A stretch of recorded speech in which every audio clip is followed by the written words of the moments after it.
ചെയ്യുന്നു.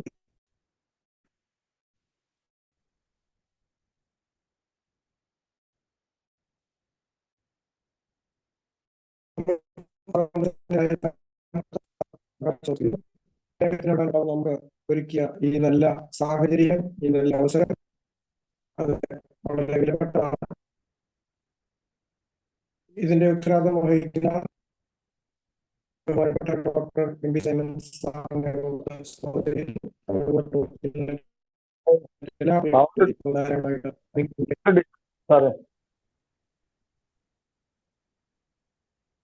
എന്നോട് പറഞ്ഞേ. സൗണ്ട് ഡിസ്റ്റർബാ. എനിക്കിവിടെ കറണ്ട് പോയാണ്.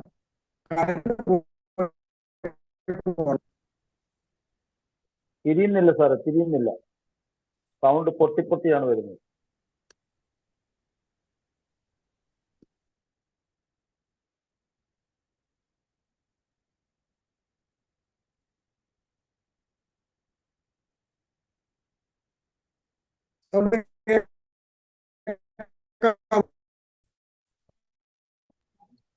സൗണ്ട് കേൾക്കാൻ ക്ലിയർ അല്ല സാറേ, വിട്ടുവിട്ടാ കേൾക്കുന്നത്.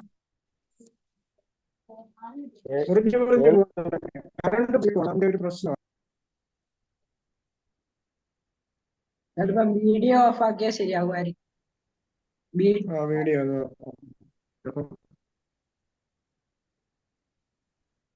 ഇപ്പൊ കേൾക്കാവോ? കുറച്ചും കൂടെ ഓക്കെ സാറേ, ഓക്കെ. ഓക്കെ. അപ്പം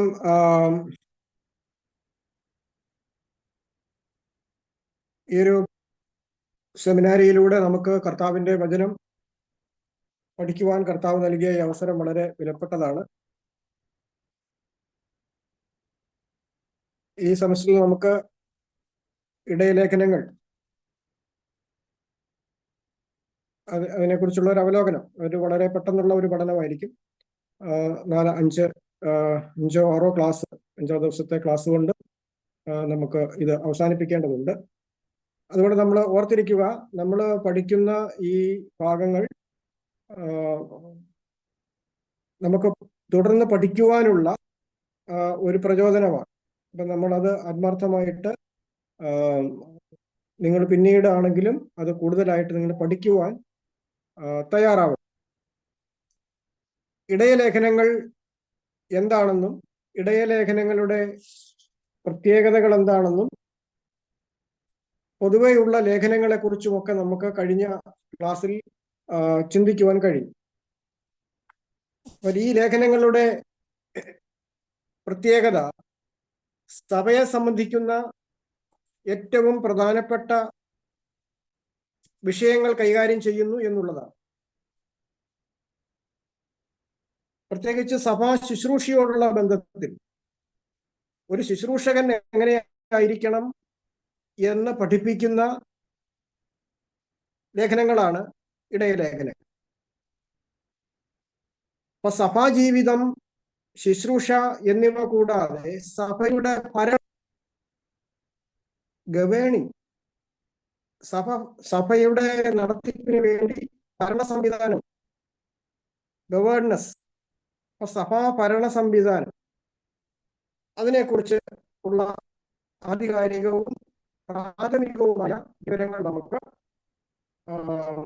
ഇടയലേഖനങ്ങളിൽ നിന്നാണ് ലഭിക്കുന്നത്.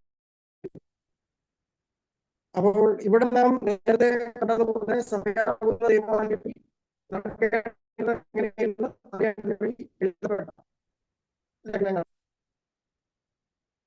മറ്റുള്ള എല്ലാ വേർപാടുകളും ഉപദേശപരമായ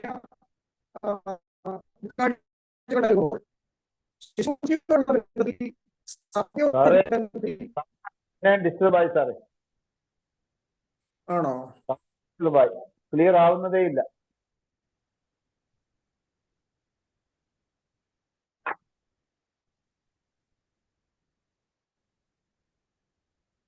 മഴയുടെ പ്രശ്നം. നെറ്റിന്റെ പ്രശ്നം തന്നെയാ, മഴയൊക്കെ ഉള്ളതുകൊണ്ടായിരിക്കും.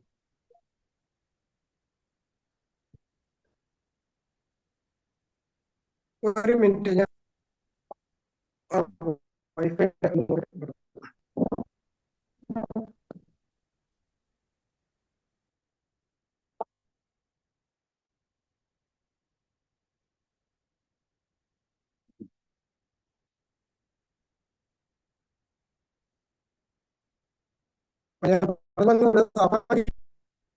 ശുശ്രൂഷ എന്ന പേരിൽ പഠിപ്പിക്കുന്ന ഡിസ്റ്റർബാ സാറേ, വീണ്ടും ഡിസ്റ്റർബായി. എന്നുള്ള രീതി.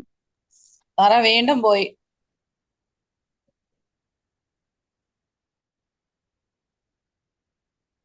പക്ഷെ നെറ്റ് ഉണ്ട്.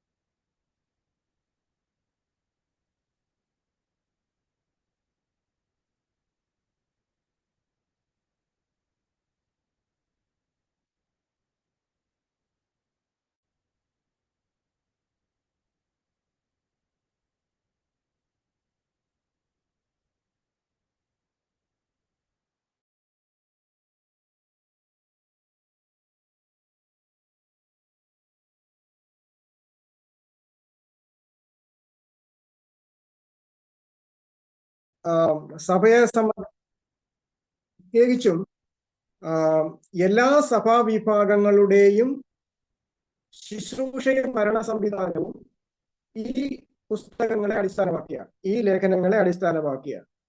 അവരുടെ വ്യാഖ്യാന രീതികളിൽ വ്യത്യാസമുണ്ടെങ്കിലും പല ആളുകളും അവലംബിക്കുന്ന ഭരണ സംവിധാനങ്ങൾക്കോ വേഷ സംവിധാനങ്ങൾക്കോ ശുശ്രൂഷ രീതികൾക്കോ ഒന്നും ഇതിൽ രേഖകളില്ല, തെളിവില്ല എന്ന് തന്നെ നമുക്ക് മനസ്സിലാക്കാം. അപ്പോൾ അതുകൊണ്ട് സഭയുടെ യഥാർത്ഥമായ ഭരണരീതി എങ്ങനെയാണ്, ശുശ്രൂഷ രീതി എങ്ങനെയാണ് എന്നുള്ളത് ഇടയലേഖനങ്ങളാണ് നമ്മെ പഠിപ്പിക്കുന്നത്. അപ്പൊ ആ നിലയിൽ ഇടയ ലേഖനങ്ങളുടെ പഠനത്തിന്റെ പ്രസക്തി വളരെ വലുതാണ്. അപ്പൊ ഈ ഗ്രന്ഥങ്ങളിൽ നിന്നാണ്, ഈ ലേഖനങ്ങളിൽ നിന്നാണ് സഭാ ദൗത്യത്തിന്റെ ദൈവശാസ്ത്രം രൂപീകൃതമായിട്ടുള്ളത്. അതുപോലെ ശുശ്രൂഷയുടെ ദൈവശാസ്ത്രം, പാസ്റ്ററൽ തിയോളജി, ഈ ലേഖനങ്ങളെ അടിസ്ഥാനമാക്കിയാണ് സഭ രൂപീകരിച്ചിട്ടുള്ളത്. അതുപോലെ തന്നെ നേതൃനിരകളെ തിരഞ്ഞെടുക്കുന്ന രീതി, സഭയുടെ ആരാധനാ സംവിധാനം, സഭയുടെ സാമൂഹിക സേവനം, ഇങ്ങനെയൊക്കെയുള്ള എല്ലാ മേഖലകളെയും ഈ ലേഖനങ്ങൾ പ്രതിപാദിക്കുന്നു. അതുമാത്രമല്ല, ഒരു ശുശ്രൂഷകന്റെ, ഒരു ഇടയന്റെ വ്യക്തിപരമായ ജീവിതവും പരസ്യമായ ജീവിതവും, രഹസ്യ ജീവിതവും പരസ്യ ജീവിതവും. അപ്പൊ ഈ ശുശ്രൂഷകന്റെ രഹസ്യ ജീവിതവും പരസ്യ ജീവിതവും എങ്ങനെയായിരിക്കണം? ഇവിടെ ശുശ്രൂഷകൻ എന്ന് നമ്മള് കഴിഞ്ഞ ആഴ്ചയിൽ ഞാൻ പറഞ്ഞായിരുന്നു, ഈ ഇടയലേഖനങ്ങളിൽ അല്ലെങ്കിൽ തിരുവെഴുത്തുകളിൽ പുതിയ നിയമത്തിൽ ശുശ്രൂഷകൻ എന്ന് പറയുന്നത് പാസ്റ്ററെ അല്ല, അത് പാസ്റ്ററെ സഹായിക്കുന്ന ഡീക്കനെ കുറിക്കുന്നതാണ് ശുശ്രൂഷകൻ. മൂപ്പൻ എന്നോ അധ്യക്ഷൻ എന്നോ ഇടയൻ എന്നോ പാസ്റ്റർ എന്നോ ഒക്കെ പറയുന്നതാണ് സഭയ്ക്ക് നേതൃത്വം കൊടുക്കുന്ന ഇടയനെ കുറിക്കുന്നത്. എന്നാൽ നമ്മൾ ഈ ശുശ്രൂഷകൻ എന്ന് പറയുന്നത് സഭാ ശുശ്രൂഷകൻ എന്നുള്ള നിലയിലായതുകൊണ്ട് ഇടയ്ക്കൊക്കെ നമ്മൾ ആ രീതിയിൽ തന്നെ നമ്മൾ സഭാ ശുശ്രൂഷകൻ എന്ന് പറയും. എന്നാൽ ശുശ്രൂഷകൻ എന്ന് പറയുന്ന, ഡീക്കൻ എന്ന് പറയേണ്ട സ്ഥലങ്ങൾ പ്രത്യേകമായിട്ട് ഞാൻ അതുകൊണ്ട് സൂചിപ്പിക്കും. അപ്പം ഇടയന്റെ വ്യക്തിപരമായ ജീവിതം, അതുപോലെ തന്നെ ശുശ്രൂഷകന്റെ, ഡീക്കന്റെ വ്യക്തിപരമായ ജീവിതം, ഇവയെക്കുറിച്ചൊക്കെ അവരെങ്ങനെയായിരിക്കണം, ഇന്നത്തെ സാഹചര്യത്തിൽ ഇത് വളരെയധികം പഠിക്കേണ്ടതും അനുവർത്തിക്കേണ്ടതും അനുസരിക്കേണ്ടതുമായ നിർദ്ദേശങ്ങളാണ്. അതുപോലെ സഭയിലെ സഹോദരിമാർക്കുള്ള സ്ഥാനം, സഹോദരിമാരെ പല സഭകളും ശബ്ദിക്കാൻ പോലും അനുവദിക്കത്തില്ല, പല സഭകളിലും സാക്ഷ്യം പറയാൻ അനുവദിക്കത്തില്ല, പ്രാർത്ഥിക്കുവാൻ അനുവദിക്കത്തില്ല. അവർക്ക് വന്ന ശേഷം പാട്ട് പാടുന്ന സമയത്ത് മാത്രം അവർക്കൊന്ന് ജോയിൻ ചെയ്യാം, അത് മാത്രമേ ചില സഭകൾ അനുവദിക്കുന്നു. എന്നാൽ മറ്റു ചില സഭകളിൽ നമുക്കറിയാം സഭാ ശുശ്രൂഷ ചെയ്യുന്ന സഹോദരിമാരുണ്ട്. സുസമ്മയെ എനിക്ക് തോന്നുന്നു സുശ്രീയുടെ സഭയുടെ ചാർജ് വഹിക്കുന്നു. വളരെ സന്തോഷമുണ്ട് ആ കാര്യത്തിൽ. കാരണം ആ ഒരു മിനിസ്ട്രി മുന്നോട്ട് കൊണ്ടുപോകാൻ കഴിയുന്നു. എനിക്ക് ഒരുപാട് ആളുകളെ പരിചയം തിരുവനന്തപുരം ഭാഗത്തുള്ള സിയൻ സഭയുടെ ഒക്കെ ശുശ്രൂഷയിലിരിക്കുന്ന പ്രത്യേകിച്ച് അവർ വരുന്ന സമയത്ത് അവരുമായിട്ട് സംസാരിക്കുകയും ചെയ്തിട്ടുണ്ട്. അപ്പം അങ്ങനെ സഭയുടെ ശുശ്രൂഷ ചെയ്യുന്ന സഹോദരിമാർ പോലും നമുക്ക് ഈ കാലഘട്ടത്തിലുണ്ട്. അതുപോലെ സഭകൾ മാറി ചിന്തിക്കാൻ തുടങ്ങി. വൈദികരായിട്ടൊക്കെ ആളുകളെ നിയോഗിക്കുന്നുണ്ട് സഭ. അതുപോലെ നമുക്കറിയാം ശുശ്രൂഷയുടെ എല്ലാ രംഗങ്ങളിലും പ്രവർത്തിക്കുന്ന സഹോദരിമാരെ കാണുവാൻ കഴിയും. തിരുവെഴുത്തുകളിലും എനിക്ക് തോന്നുന്നത് അതിനുള്ള സപ്പോർട്ട് നൽകുന്ന ഭാഗങ്ങൾ നമുക്ക് കാണുവാൻ കഴിയും. ഇടയലേഖനങ്ങളിൽ സഹോദരിമാർക്ക് സഭാ ശുശ്രൂഷയുടെ കാര്യത്തിലല്ല അവിടെ പറഞ്ഞിരിക്കുന്നത്, അവർക്ക് സഭയിലുള്ള ശുശ്രൂഷയുടെ പങ്കെന്താണ് എന്നാണ് അവിടെ പറഞ്ഞിരിക്കുന്നത്. എന്നാൽ യോഹന്നാൻ എഴുതുന്ന 3-ാമത്തെ ലേഖനം മാന്യനായിക എന്ന് പറയുന്നത് ഒരു സഭയുടെ ഉത്തരവാദിത്തം വഹിച്ചിരുന്ന സഹോദരിയാണ് എന്നാണ് പണ്ഡിതന്മാരുടെ അഭിപ്രായം. അതുപോലെ റോമലേഖനം 16-ാം അധ്യായത്തിൽ കാണുന്ന പല സഭകളും സഹോദരിമാർ നയിച്ചിരുന്നു എന്നൊക്കെ ചിന്തിക്കുവാൻ കഴിയുന്ന രീതിയിലുള്ള വ്യാഖ്യാനങ്ങൾ നമുക്ക് ലഭിക്കുന്നുണ്ട്. അപ്പൊ അതിപ്പോൾ നമ്മുടെ വിഷയമല്ലാത്തത് കൊണ്ട് ഞാൻ ആ ഭാഗത്തേക്ക് ചെയ്യുന്നു.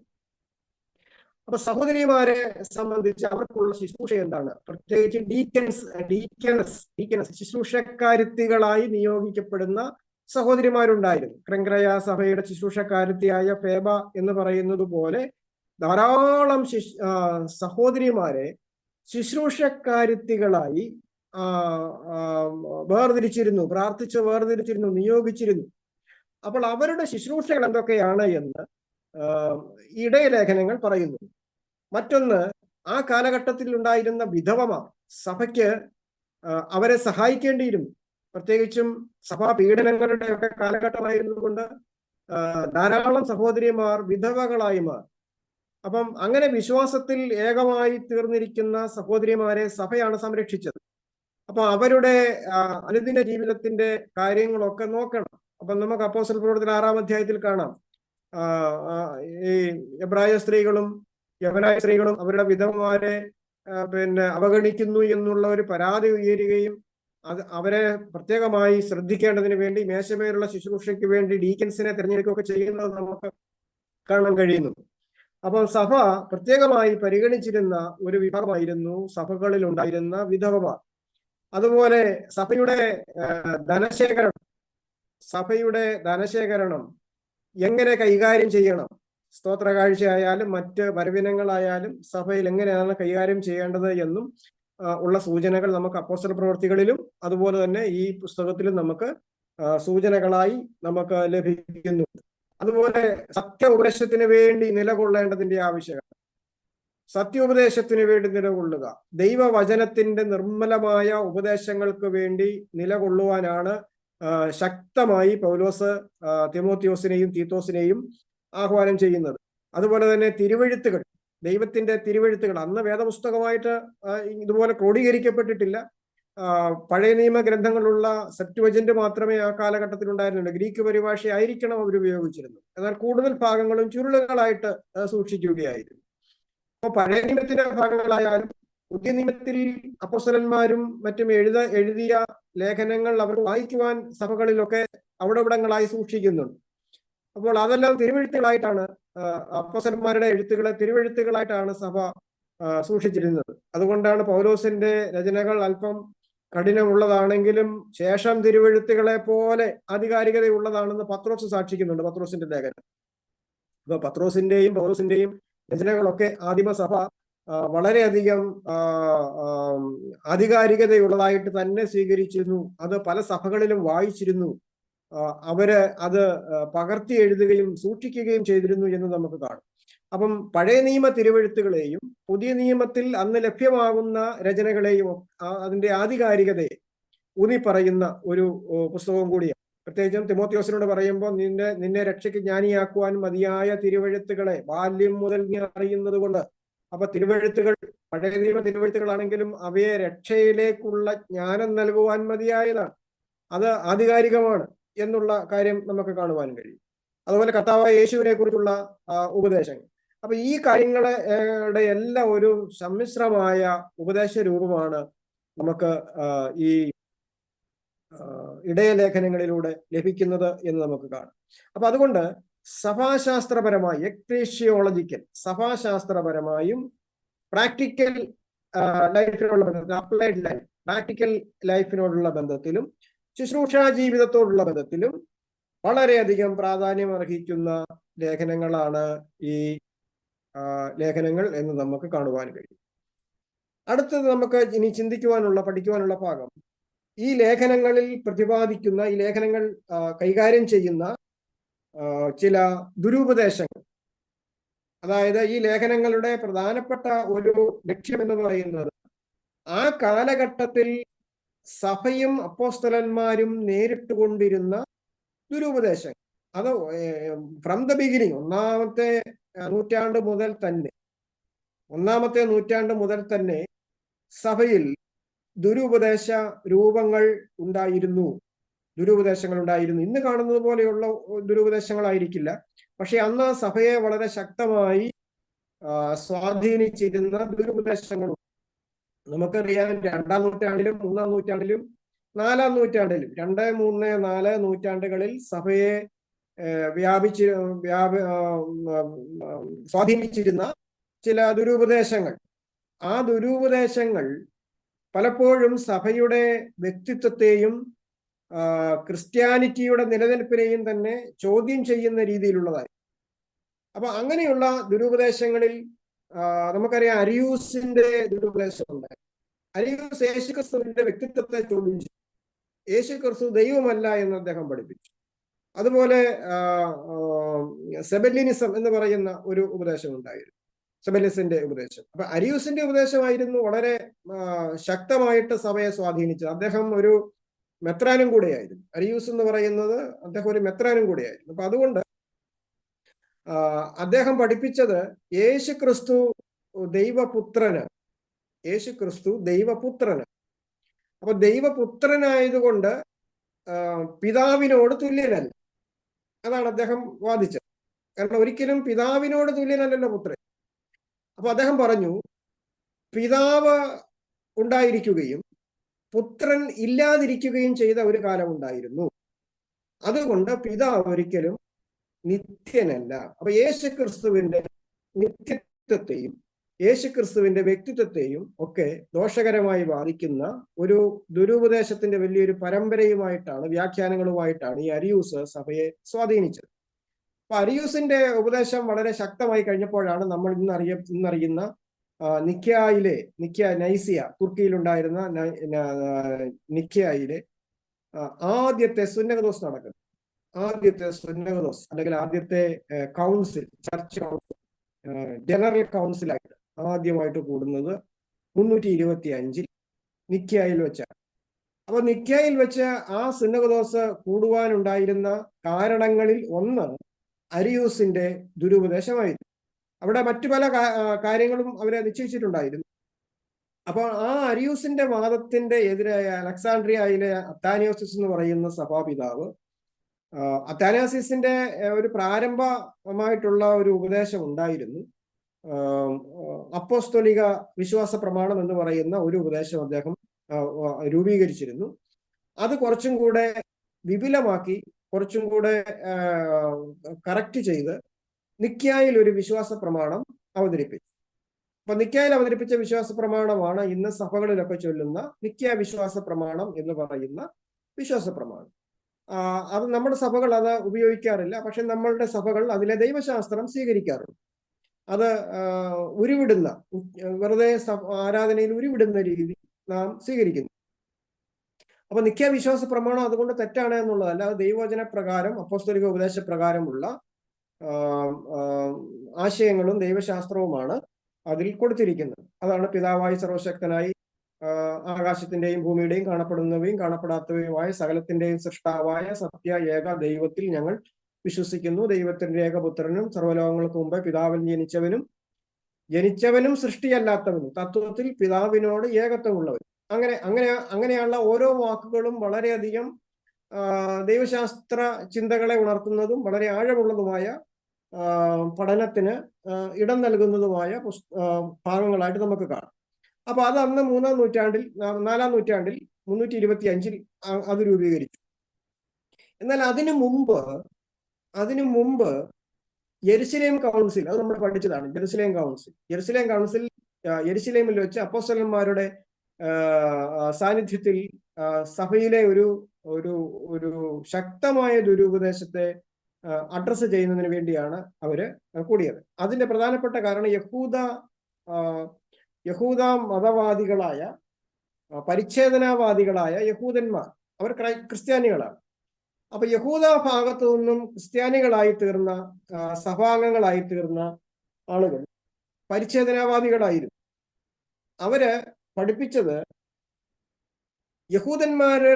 യഹൂദന്മാരല്ലാത്ത ആളുകൾ കർത്താവിലേക്ക് വന്നാൽ അവരെന്ത് ചെയ്യണം? ആദ്യം പരിച്ഛേദന ഏൽക്കണം, മോശയുടെ ന്യായപ്രമാണം അനുസരിക്കണം. അപ്പൊ എങ്കിൽ മാത്രമേ അവർക്ക് രക്ഷ ലഭിക്കുകയുള്ളൂ. അതുപോലെ തന്നെ ഈ ആദിമ യഹൂദ ക്രിസ്ത്യാനികൾ മിക്ക ആളുകളും ശബത്ത് തുടങ്ങിയിട്ടുള്ള എല്ലാ യഹൂദ ആചാരങ്ങളും അനുഷ്ഠിക്കുന്നവരായിരുന്നു. കാരണം അവർക്ക് ശക്തമായിട്ടുള്ള ഒരു ഉപദേശമൊന്നും അങ്ങനെ ലഭിച്ചിട്ടില്ല.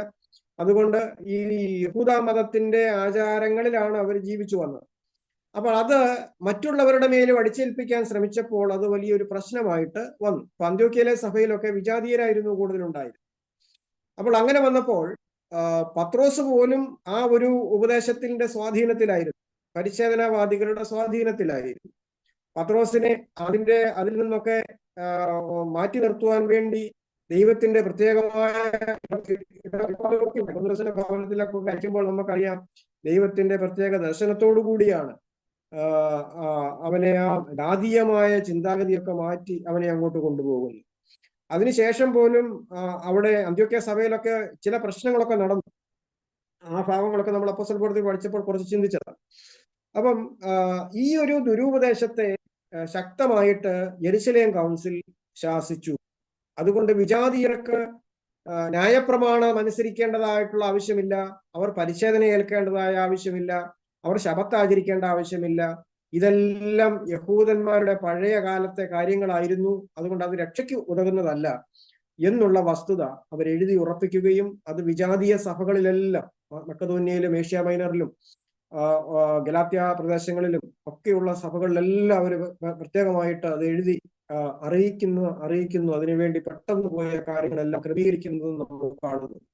അപ്പോൾ ഞാൻ പറഞ്ഞു പോകുന്നത് 1-ാം നൂറ്റാണ്ടിൽ ഈ പറയപ്പെട്ട കാര്യങ്ങളല്ലാതെ തന്നെ സഭയിൽ ചില ദുരുപദേശങ്ങൾ, പ്രത്യേകിച്ചും പൗലോസ് ഈ ഇടയലേഖനങ്ങൾ എഴുതുന്ന കാലഘട്ടത്തിൽ ഉണ്ടായി. അപ്പൊ ആ ഉപദേശങ്ങൾക്കുള്ള ഒരു മറുപടിയും കൂടെയാണ് ഈ ലേഖനത്തിൽ നമുക്ക് കാണുവാൻ കഴിയുന്നത്. അപ്പൊ 1-ാം നൂറ്റാണ്ടിലും 2-ാം നൂറ്റാണ്ടിലും സഭയെ ദോഷകരമായി ബാധിച്ച 3 ഉപദേശങ്ങൾ കാണും. പ്രധാനമായിട്ടും 3 ഉപദേശം. പിന്നീട് 3-ാം നൂറ്റാണ്ടിലും 4-ാം നൂറ്റാണ്ടിലും മറ്റു ഉപദേശങ്ങൾ ഉണ്ടായിരുന്നു. എന്നാൽ ആദിമ സഭയെ സ്വാധീനിച്ച ദുരുപദേശങ്ങളിൽ ഒന്നാമത്തേത് യഹൂദ ക്രൈസ്തവ ദുരുപദേശം, ജൂവിഷ് ക്രിസ്ത്യൻ ഹെറസി എന്നാണ് അതിനെ പറയുന്നത്. Jewish Christian heresy. Jewish Christian heresy.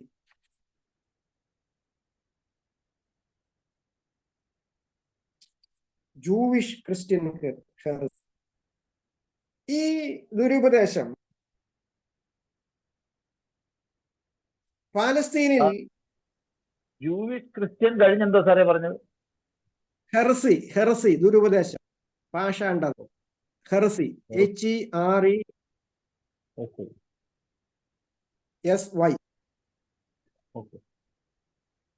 HERESY, heresy ദുരുപദേശം. ഈ ആളുകൾ പ്രധാനമായിട്ടും പാലസ്തീനിയൻ ജൂസ് എന്നാണ് പലസ്തീനിലെ യഹൂദന്മാരെ സാധാരണ വിളിക്കുന്നത്. പാലസ്തീനിയൻ ജൂസ് പലപ്പോഴും പാലസ്തീന് വെളിയിലുള്ള യഹൂദന്മാരെ പോലെ ആയിരുന്നു.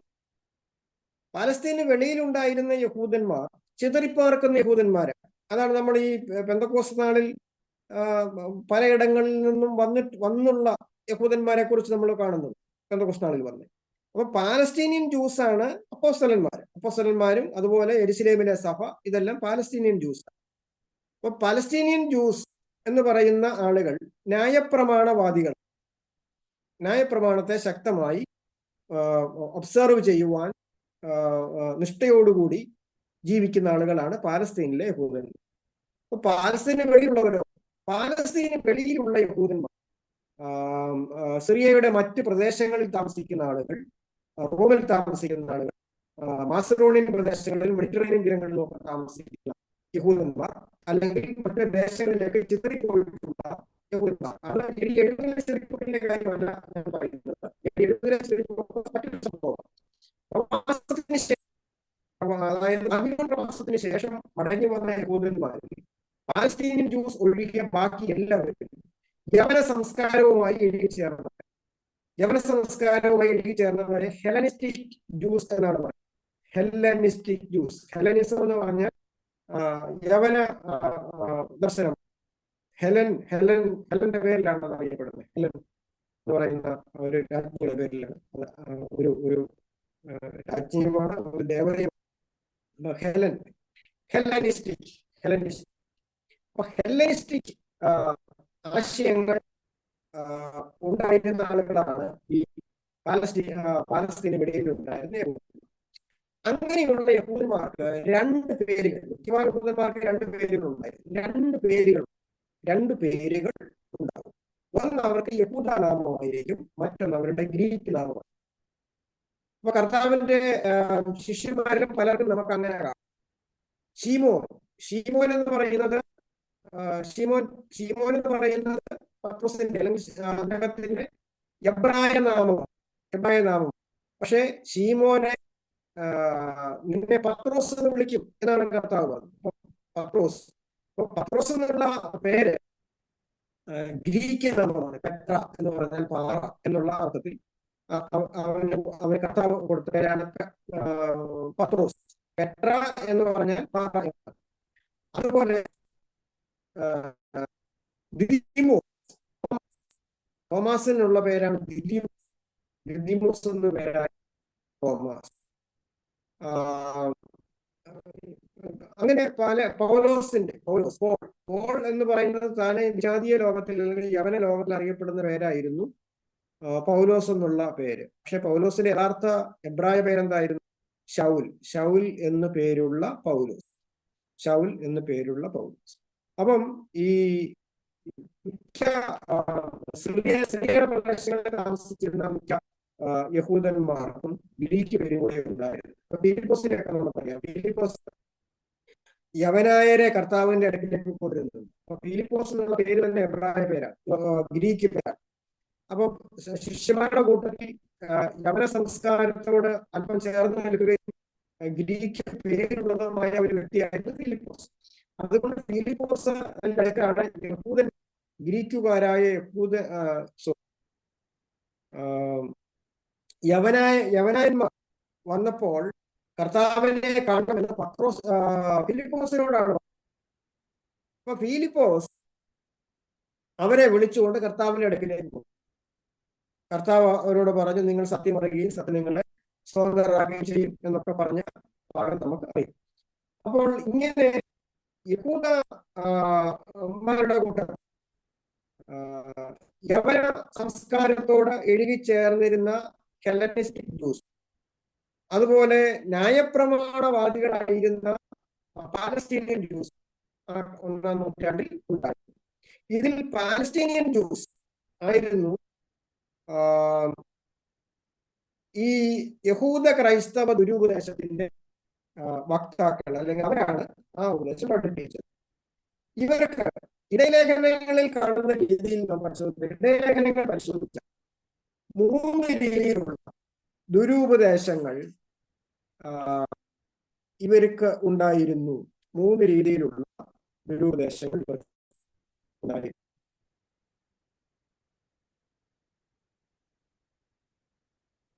നമുക്ക് ഇടയലേഖനങ്ങൾ വായിക്കുന്നതിൽ നമുക്ക് കാണാൻ കഴിയുന്ന ചില പദപ്രയോഗങ്ങൾ.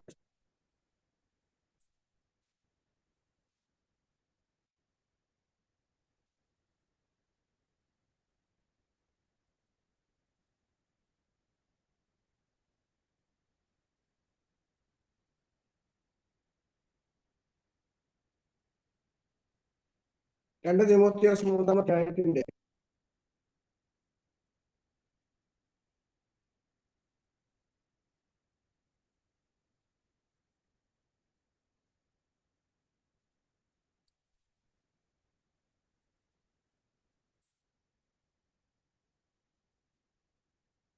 2 തിമോത്തിയോസ് 3-ാം അധ്യായത്തിലും 1 തിമോത്തിയോസ് 4-ാം അധ്യായത്തിലും നമുക്ക് ഗുരുപദേശങ്ങളെ കുറിച്ച് പറഞ്ഞിരിക്കുന്നത്. 4-ാം അധ്യായത്തിന്റെ 3-ാം വാക്യത്തിൽ നമുക്ക് ആദ്യം 1 തിമോത്തിയോസ് 4-ന്റെ 1 മുതലുള്ള വാക്യങ്ങൾ.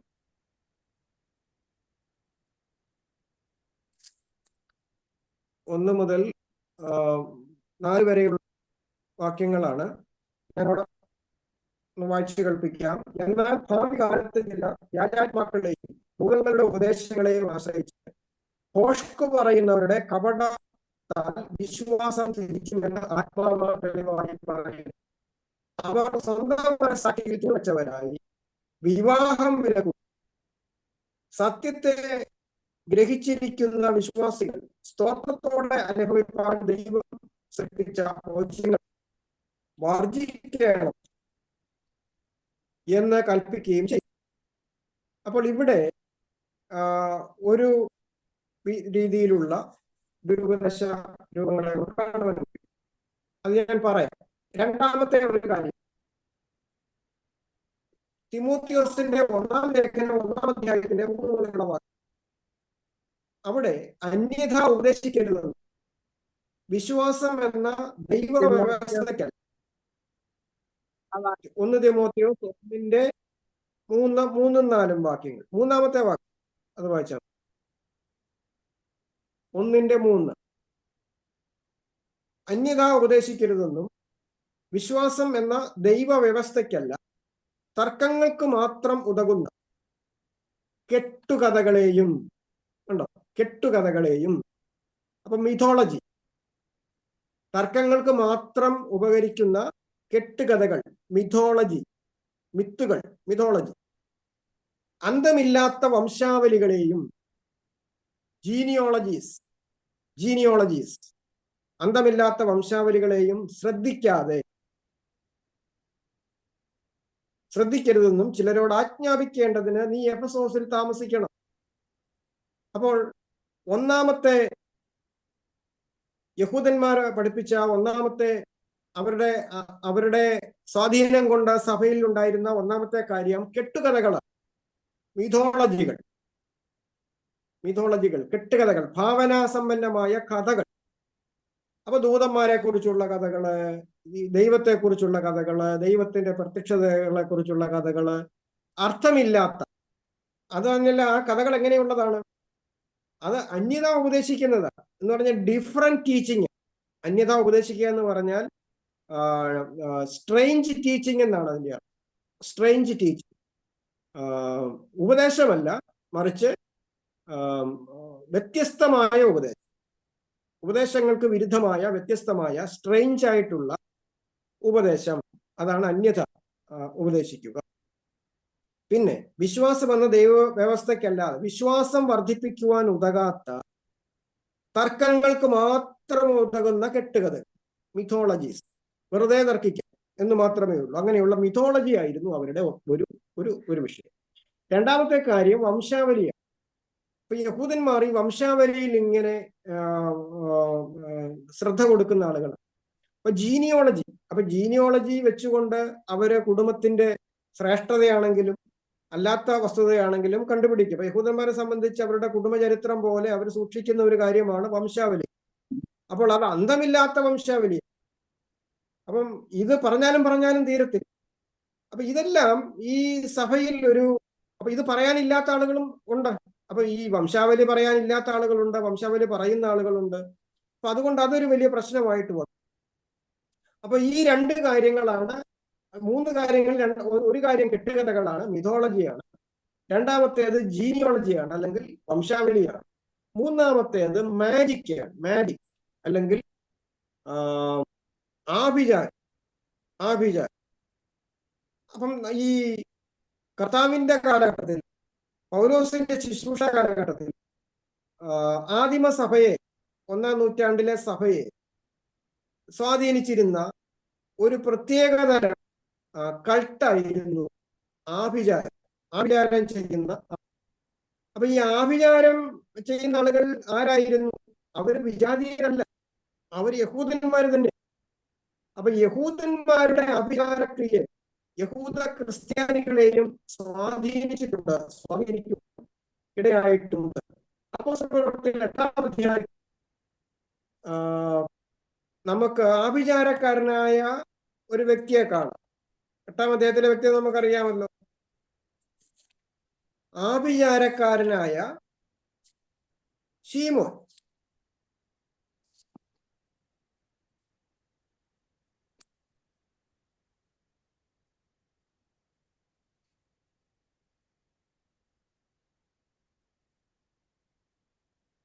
എട്ടാം അധ്യായത്തിന്റെ 9 മുതലുള്ള വാക്യങ്ങളിൽ, എന്നാൽ ശീമോൻ എന്ന് പേരുള്ള ഒരു പുരുഷൻ ആ പട്ടണത്തിൽ ആഭിചാരം ചെയ്തു താൻ മഹാൻ എന്ന് പറഞ്ഞ് ശമരിയ ജാതിയെ ഭ്രമിപ്പിച്ചു. അപ്പോൾ ശീമോൻ എന്ന് പറയുന്ന ഒരു യഹൂദ പുരുഷൻ ശമരിയ പട്ടണത്തിൽ ശമരിയ ജാതികളെ മുഴുവൻ വിസ്മയിപ്പിക്കത്ത രീതിയിൽ ആഭിചാരക്രിയകൾ ചെയ്തു വന്നു. അവൻ മഹദി എന്ന ദൈവശക്തിയാണെന്ന് പറഞ്ഞു. അപ്പൊ അവനിലുള്ളത് മഹദി എന്ന് പറയുന്ന ഒരു ദൈവശക്തിയാണെന്ന് അവൻ പഠിപ്പിച്ചു. അങ്ങനെ എല്ലാവരും അവനെ ശ്രദ്ധിക്കുക മാത്രമല്ല, ആഭിചാരം കൊണ്ട് ഏറിയ കാലം അവനെ ഭ്രമിപ്പിക്കാൻ, അതുകൊണ്ടാണ് അവരവനെ ശ്രദ്ധിച്ചത്. അങ്ങനെ അവൻ ഈ ശമരിയയിൽ ഇരിക്കുമ്പോഴാണ് അപ്പോസ്തലന്മാരുടെ കയ്യാൽ അത്ഭുതങ്ങളും അടയാളങ്ങളും നടക്കുകയും ആളുകൾ പരിശുദ്ധാത്മാവിനെ പ്രാപിക്കുകയും രോഗസൗഖ്യം പ്രാപിക്കുകയും ഒക്കെ ചെയ്യുന്നത് കണ്ടുകൊണ്ട് ഇവൻ ഈ ശീമോൻ അവരെ സമീപിച്ചിട്ട് അവന് ഇങ്ങനെയുള്ള കാര്യം ലഭിച്ചാണ് എന്ന് പറഞ്ഞു. അപ്പൊ സുവിശേഷം അറിയിക്കുന്ന ഫിലിപ്പോസിനെ വിശ്വസിച്ചു. ശീമോൻ താനും വിശ്വസിക്കുന്ന നമ്മൾ വായിക്കുന്നു. അവൻ സ്നാനമേറ്റു. ശീമോനും വിശ്വസിച്ച് സ്നാനമേറ്റു. പക്ഷെ അവൻ വിശ്വസിക്കുകയും സ്നാനമേൽക്കുകയും ചെയ്തതിന്റെ ഉദ്ദേശം, അല്ലെങ്കിൽ ഈ സഭയിലേക്ക് അവൻ വന്നതിന്റെ ഉദ്ദേശം അവന് പരിശുദ്ധാത്മാവിനെ ലഭിക്കണം. അപ്പൊ പരിശുദ്ധാത്മാവിനെ അവന് ലഭിക്കണം എന്ന് അവൻ ആഗ്രഹിച്ചത് എന്തിനു വേണ്ടിയാണ്? അവനും എന്തെങ്കിലും അത്ഭുതങ്ങളും അടയാളങ്ങളും ഒക്കെ ഒന്ന് കാണിക്കണം. അപ്പൊ അത് അങ്ങനെയാണെങ്കിൽ കുഴപ്പമില്ലല്ലോ എന്ന് ചിന്തിച്ചു. അപ്പൊ അവൻ അതിനു വേണ്ടി പണം കൊണ്ടുവന്ന് അപ്പോസ്തലന്മാർക്ക് കൊടുക്കുകയും അപ്പോസ്തലന്മാർ അവനെ വഴക്ക് പറഞ്ഞ് അവനെ ശാസിക്കുകയും ചെയ്തു എന്ന് കാണുന്നുണ്ട്. പിന്നീടുള്ള അവന്റെ ജീവിതം വളരെ പരിതാപകരമായിരുന്നു എന്നൊക്കെയാണ് ചരിത്രമൊക്കെ പറയുന്നത്. അപ്പം ഈ ശീമോൻ എന്ന് പറയുന്ന സൈമൻ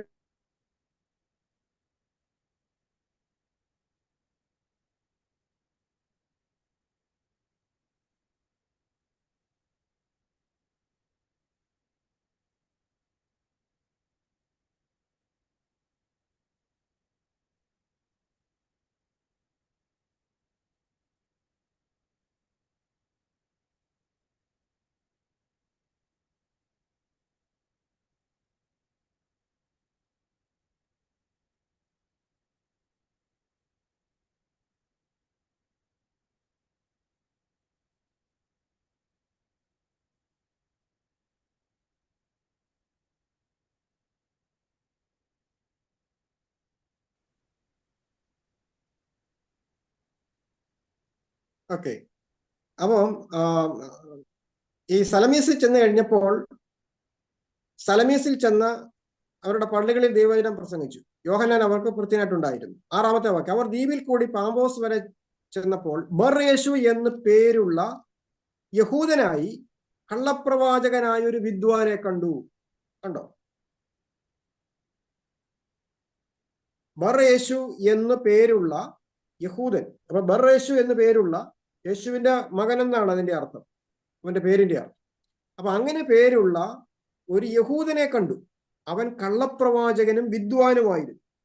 അവിടെ വിദ്വാൻ എന്ന് ഉദ്ദേശിക്കുന്നത് അവൻ ആഭിചാരക്കാരനായിരുന്നു, മജീഷ്യനായിരുന്നു, ആഭിചാരക്കാരനായിരുന്നു എന്നാണ്.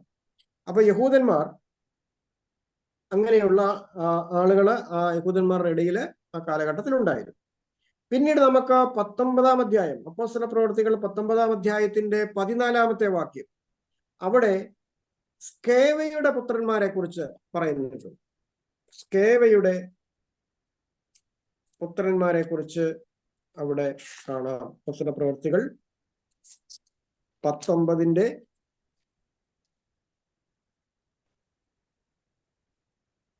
14. എന്നാൽ ദേശാന്തരികളായി നടക്കുന്ന മന്ത്രവാദികളായ ചില യഹൂദന്മാർ, കണ്ടോ 12-ാം വാക്യം, അപ്പോസ്തല പ്രവൃത്തികൾ 19-ാം അധ്യായത്തിന്റെ 12-ാം വാക്യം, ദേശാന്തരികളായി നടക്കുന്ന മന്ത്രവാദികളായ ചില യഹൂദന്മാർ പൗലോസ് പ്രസംഗിക്കുന്ന യേശുവിന്റെ നാമത്തിൽ ഞാൻ നിങ്ങളോട് ആണയിടുന്നു എന്ന് പറഞ്ഞ് യേശുവിന്റെ നാമം ചൊല്ലുവാൻ തുനിഞ്ഞു. ഇങ്ങനെ ചെയ്തവർ ആരായിരുന്നു? മഹാപുരോഹിതനായ സ്കേവ എന്ന ഒരു യഹൂദന്റെ 7 പുത്രന്മാരായിരുന്നു.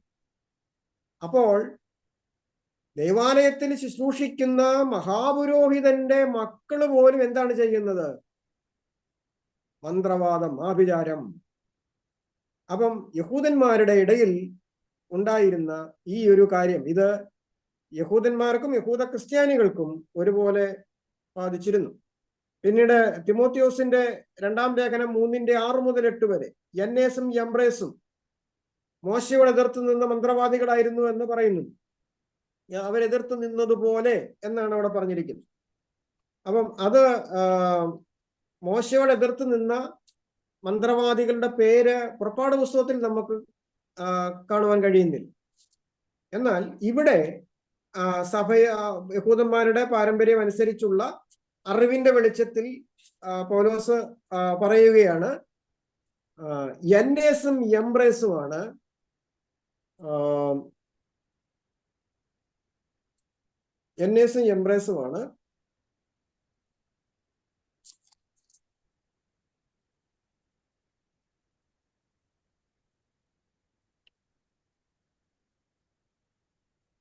അവരോട് എതിർത്തു നിന്നത്, മോശയോട് എതിർത്തു നിന്നത് എന്ന്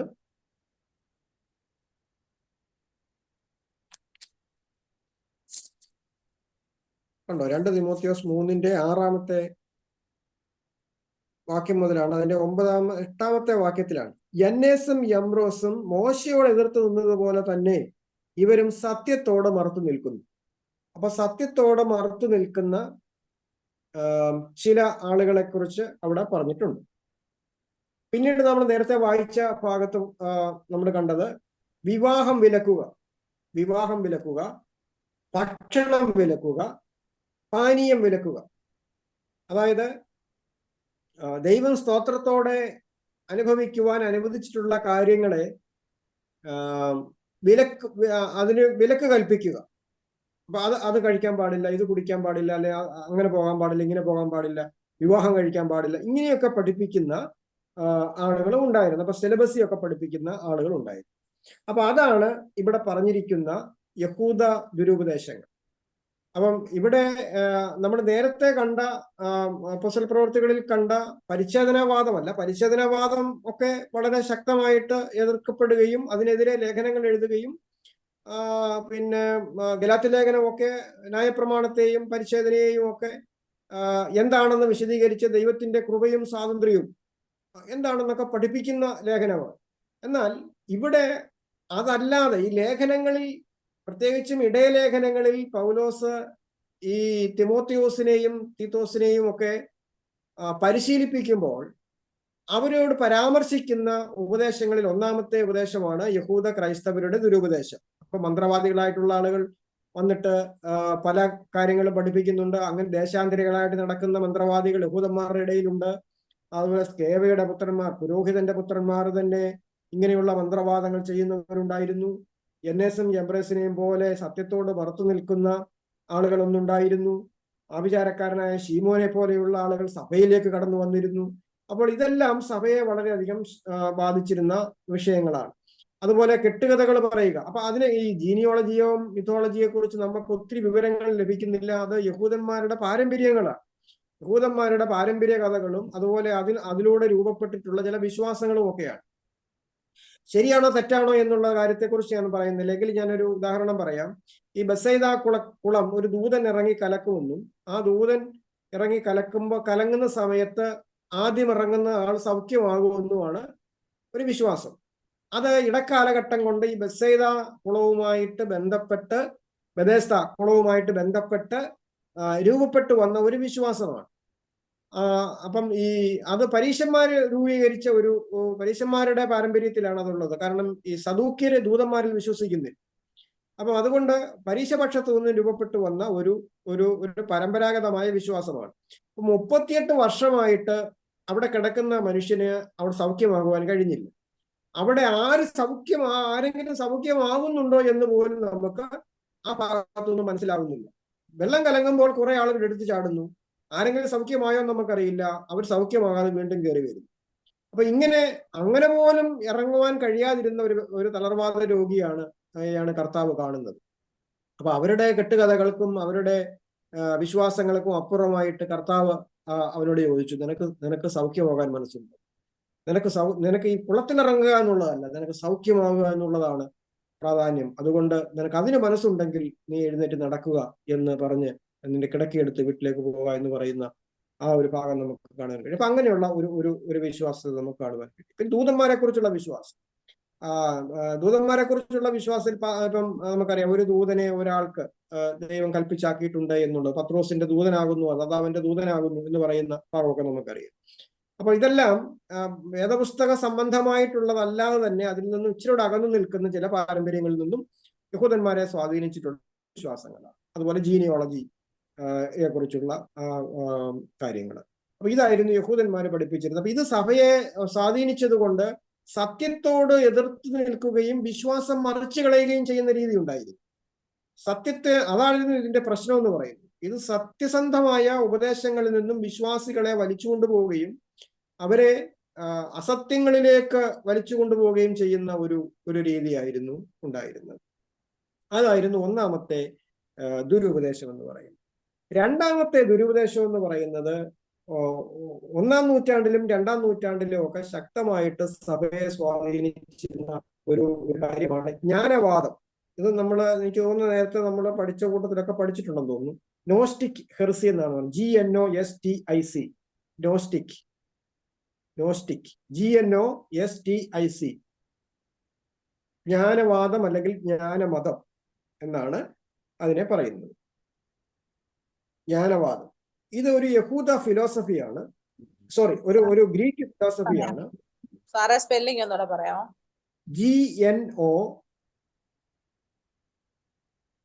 GNOSTIC.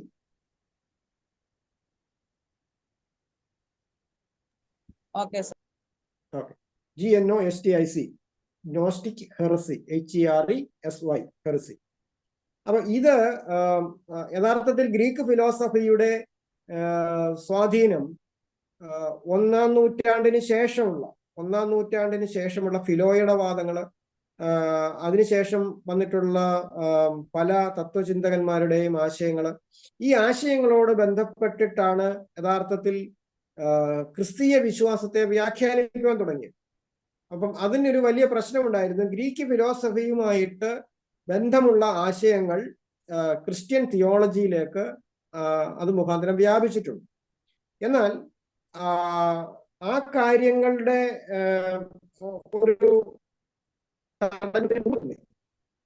അപ്പോസ്തലനായ പൗലോസ്, അതുപോലെ തന്നെ അപ്പോസ്തലനായ യോഹന്നാൻ. അപ്പൊ യോഹന്നാന്റെ ചിന്തകളിലും പൗലോസിന്റെ ചിന്തകളിലും അന്ന് സഭയെ കാര്യമായി സ്വാധീനിച്ചിരുന്ന ജ്ഞാനവാദം, നോസ്റ്റിക് മതത്തെ അദ്ദേഹം എതിർക്കുകയുണ്ട്. ജ്ഞാനവാദം പഠിപ്പിച്ച ഏറ്റവും അടിസ്ഥാനപരമായ ഒരു തത്വം എന്ന് പറയുന്നത് മാറ്റർ ഈസ് ഈവിൾ. അതായിരുന്നു അവർ പഠിപ്പിച്ചത്. മാറ്റർ ഈസ് ഈവിൾ, പദാർത്ഥം തിന്മയാണ് എന്നുള്ള ഒരു ദർശനം, ഒരു തത്വചിന്തയാണ് അവർക്കുണ്ടായിരുന്നത്. ആത്മാവ് മാത്രമാണ് നന്മ. Spirit only is good, matter is evil. അതായിരുന്നു ഈ ജ്ഞാനമതക്കാരുടെ പ്രശ്നം. അവർ പറഞ്ഞത് പദാർത്ഥം എന്ന് പറയുന്നത്, മാറ്റർ എന്ന് പറയുന്നത് ദൈവത്തെ പോലെ തന്നെ എറ്റേണലാണ്, നിത്യമാണ്. പദാർത്ഥം എന്ന് പറയുന്നത് ദൈവത്തെ പോലെ തന്നെ നിത്യമാണ്. ദൈവം ലോകത്തെ സൃഷ്ടിച്ചപ്പോൾ ദൈവം ലോകത്തെ സൃഷ്ടിച്ചപ്പോൾ തിന്മയായിട്ടുള്ള പദാർത്ഥം, കാരണം പദാർത്ഥങ്ങൾ, മാറ്റർ, വസ്തുക്കൾ, മാറ്റർ എന്ന് പറയുന്നത് എന്താണ്? തിന്മയാണ്. അപ്പൊ അങ്ങനെ തിന്മയായിട്ടുള്ള മാറ്ററിനെ ദൈവത്തിന് ഉപയോഗിക്കേണ്ടി വന്നു. എപ്പോഴേ? ഈ ലോകത്തെ സൃഷ്ടിച്ചപ്പോൾ. അപ്പൊ അതുകൊണ്ട് പദാർത്ഥം മുഴുവനായിട്ട് തിന്മയായതുകൊണ്ട് ശരീരവും തിന്മയാണ്. നമ്മുടെ ബോഡി, നമ്മുടെ ഫ്ലഷ്, അതെന്താണ്? തിന്മയാണ്. അപ്പൊ ഫ്ലഷ് തിന്മയാണ്, ബോഡി തിന്മയാണ്, വേൾഡ് തിന്മയാണ്, മാറ്റർ തിന്മയാണ്. പക്ഷെ ഇത് എറ്റേണലുമാണ്.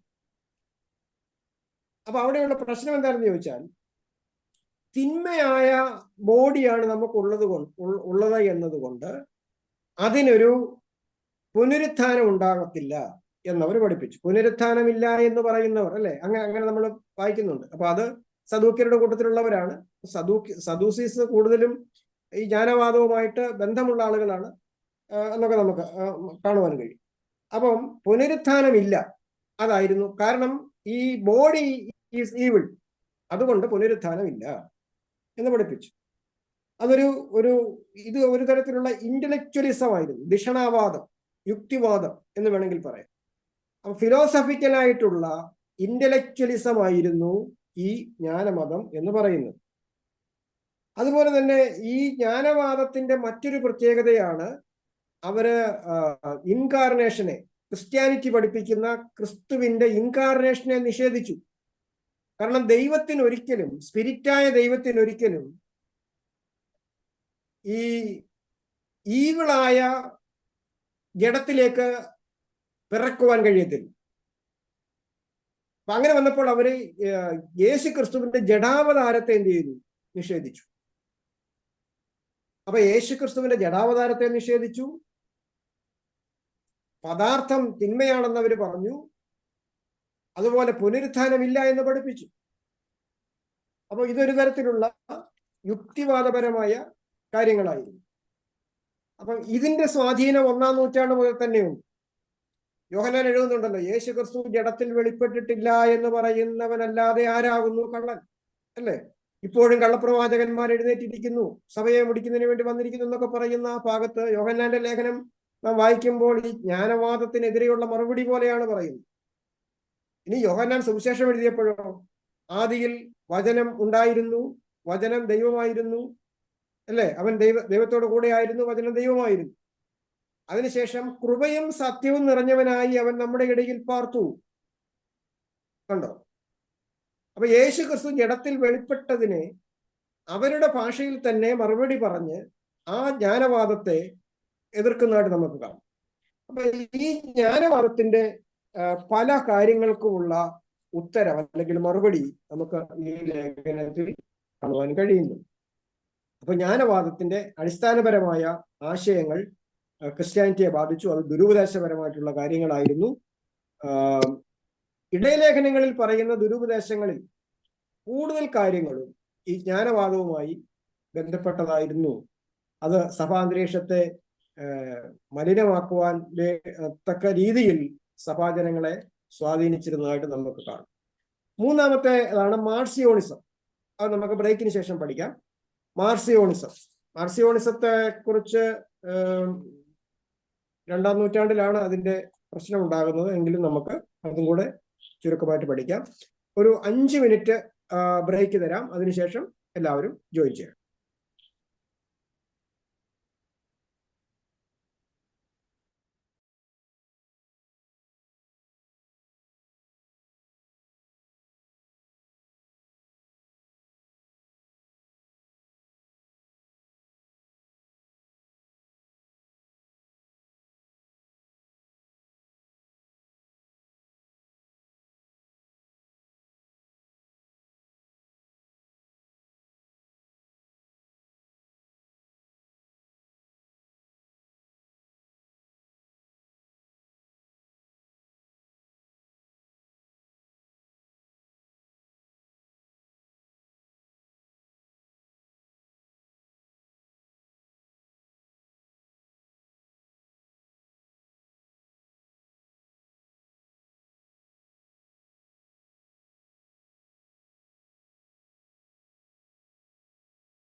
സാർ അഡ്മിറ്റ് ആക്കണം സാറേ, അഡ്മിറ്റ്.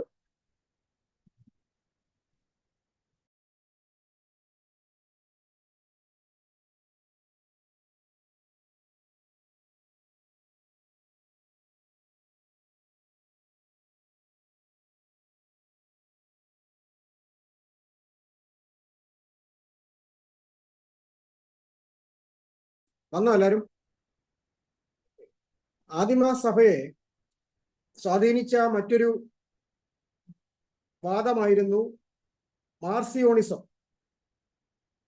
മാർസിയോണിസം, MARCIONISM,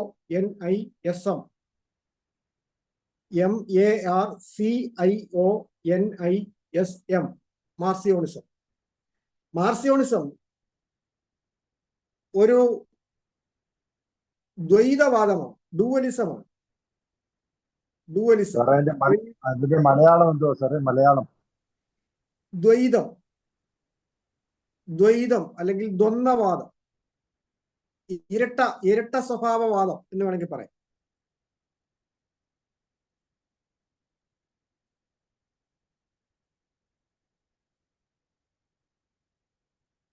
ഇരട്ട സ്വഭാവവാദം അല്ലെങ്കിൽ ഡുവലിസം.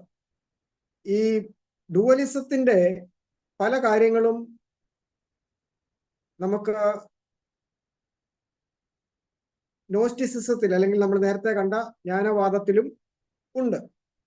അപ്പൊ അതിനകത്ത് ഒരു ഡുവലിസത്തിന്റെ ഒരു പ്രത്യേകത, ഈ നന്മയെ സൃഷ്ടിച്ചതും തിന്മയെ സൃഷ്ടിച്ചതും രണ്ട് ദൈവങ്ങളാണ്. കാരണം സത്യവാനായ, നിത്യനായ, പരിശുദ്ധനായ ദൈവത്തിന് ഈ തിന്മയുള്ള ലോകത്തെ സൃഷ്ടിക്കാൻ കഴിയത്തില്ല. അപ്പൊ ഈ ഡുവലിസം അല്ലെങ്കിൽ ദ്വന്ദ്വവാദം ഗ്രീക്ക് ഫിലോസഫിയിൽ ഉണ്ടായിരുന്നതിന്റെ ഒരു സ്വാധീനത്തോടു കൂടി തന്നെയാണ് ഈ ഡുവലിസം ഉണ്ടാകുന്നത്. ഇതിന്റെ ഉപജ്ഞാതാവ് മാർസിയോൺ എന്ന് പറയുന്ന ഒരു വ്യക്തിയാണ്. അദ്ദേഹം AD 55 മുതൽ 160 വരെയുള്ള കാലഘട്ടത്തിലാണ് ജീവിച്ചത്. AD 85 മുതൽ 160 വരെ. അപ്പൊ ഈ മാർസിയോണിസത്തിന്റെ ചില കാര്യങ്ങൾ ഈ ഇടയലേഖനങ്ങളിൽ ഉണ്ട് എന്ന് വാദിക്കുന്നവരാണ് ഇത് പൗലോസ് അല്ല എഴുതിയതെന്ന് പറയും. കാരണം ഇത് 2-ാം നൂറ്റാണ്ടിലെ ഒരു വാദഗതിയായിരുന്നു. അപ്പൊ 2-ാം നൂറ്റാണ്ടിലെ വാദഗതി 1-ാം നൂറ്റാണ്ടിൽ എഴുതാൻ പറ്റത്തില്ല. അപ്പൊ അതുകൊണ്ട് മാർസിയോണിസത്തിലേക്ക് നയിച്ചിട്ടുള്ള ജ്ഞാനവാദത്തെയാണ് അവർ തെറ്റിദ്ധരിച്ചിരിക്കുന്നത്. എന്നാൽ അതുകൊണ്ട് തന്നെ നമ്മൾ പണ്ഡിതന്മാർ ഈ മാർസിയോണിസത്തെ കുറിച്ച് പ്രതിപാദിക്കുന്നത് കൊണ്ട് അതിനെക്കുറിച്ച് കൂടെ നമ്മളൊന്ന് സൂചിപ്പിക്കുന്നത് മാത്രമേ ഉള്ളൂ. ഇപ്പൊ ജസ്റ്റിൻ മാർട്ടിയർ, ഐറേനിയസ്, തെർത്തുല്യൻ തുടങ്ങിയിട്ടുള്ള ആദിമ 2-ാം നൂറ്റാണ്ടിലെയും 3-ാം നൂറ്റാണ്ടിലെയും ഒക്കെ സഭാപിതാക്കന്മാര് ഈ മാർസിയോണിസത്തെ ദുരുപദേശമായിട്ട് തന്നെ കാണുകയുണ്ടായി.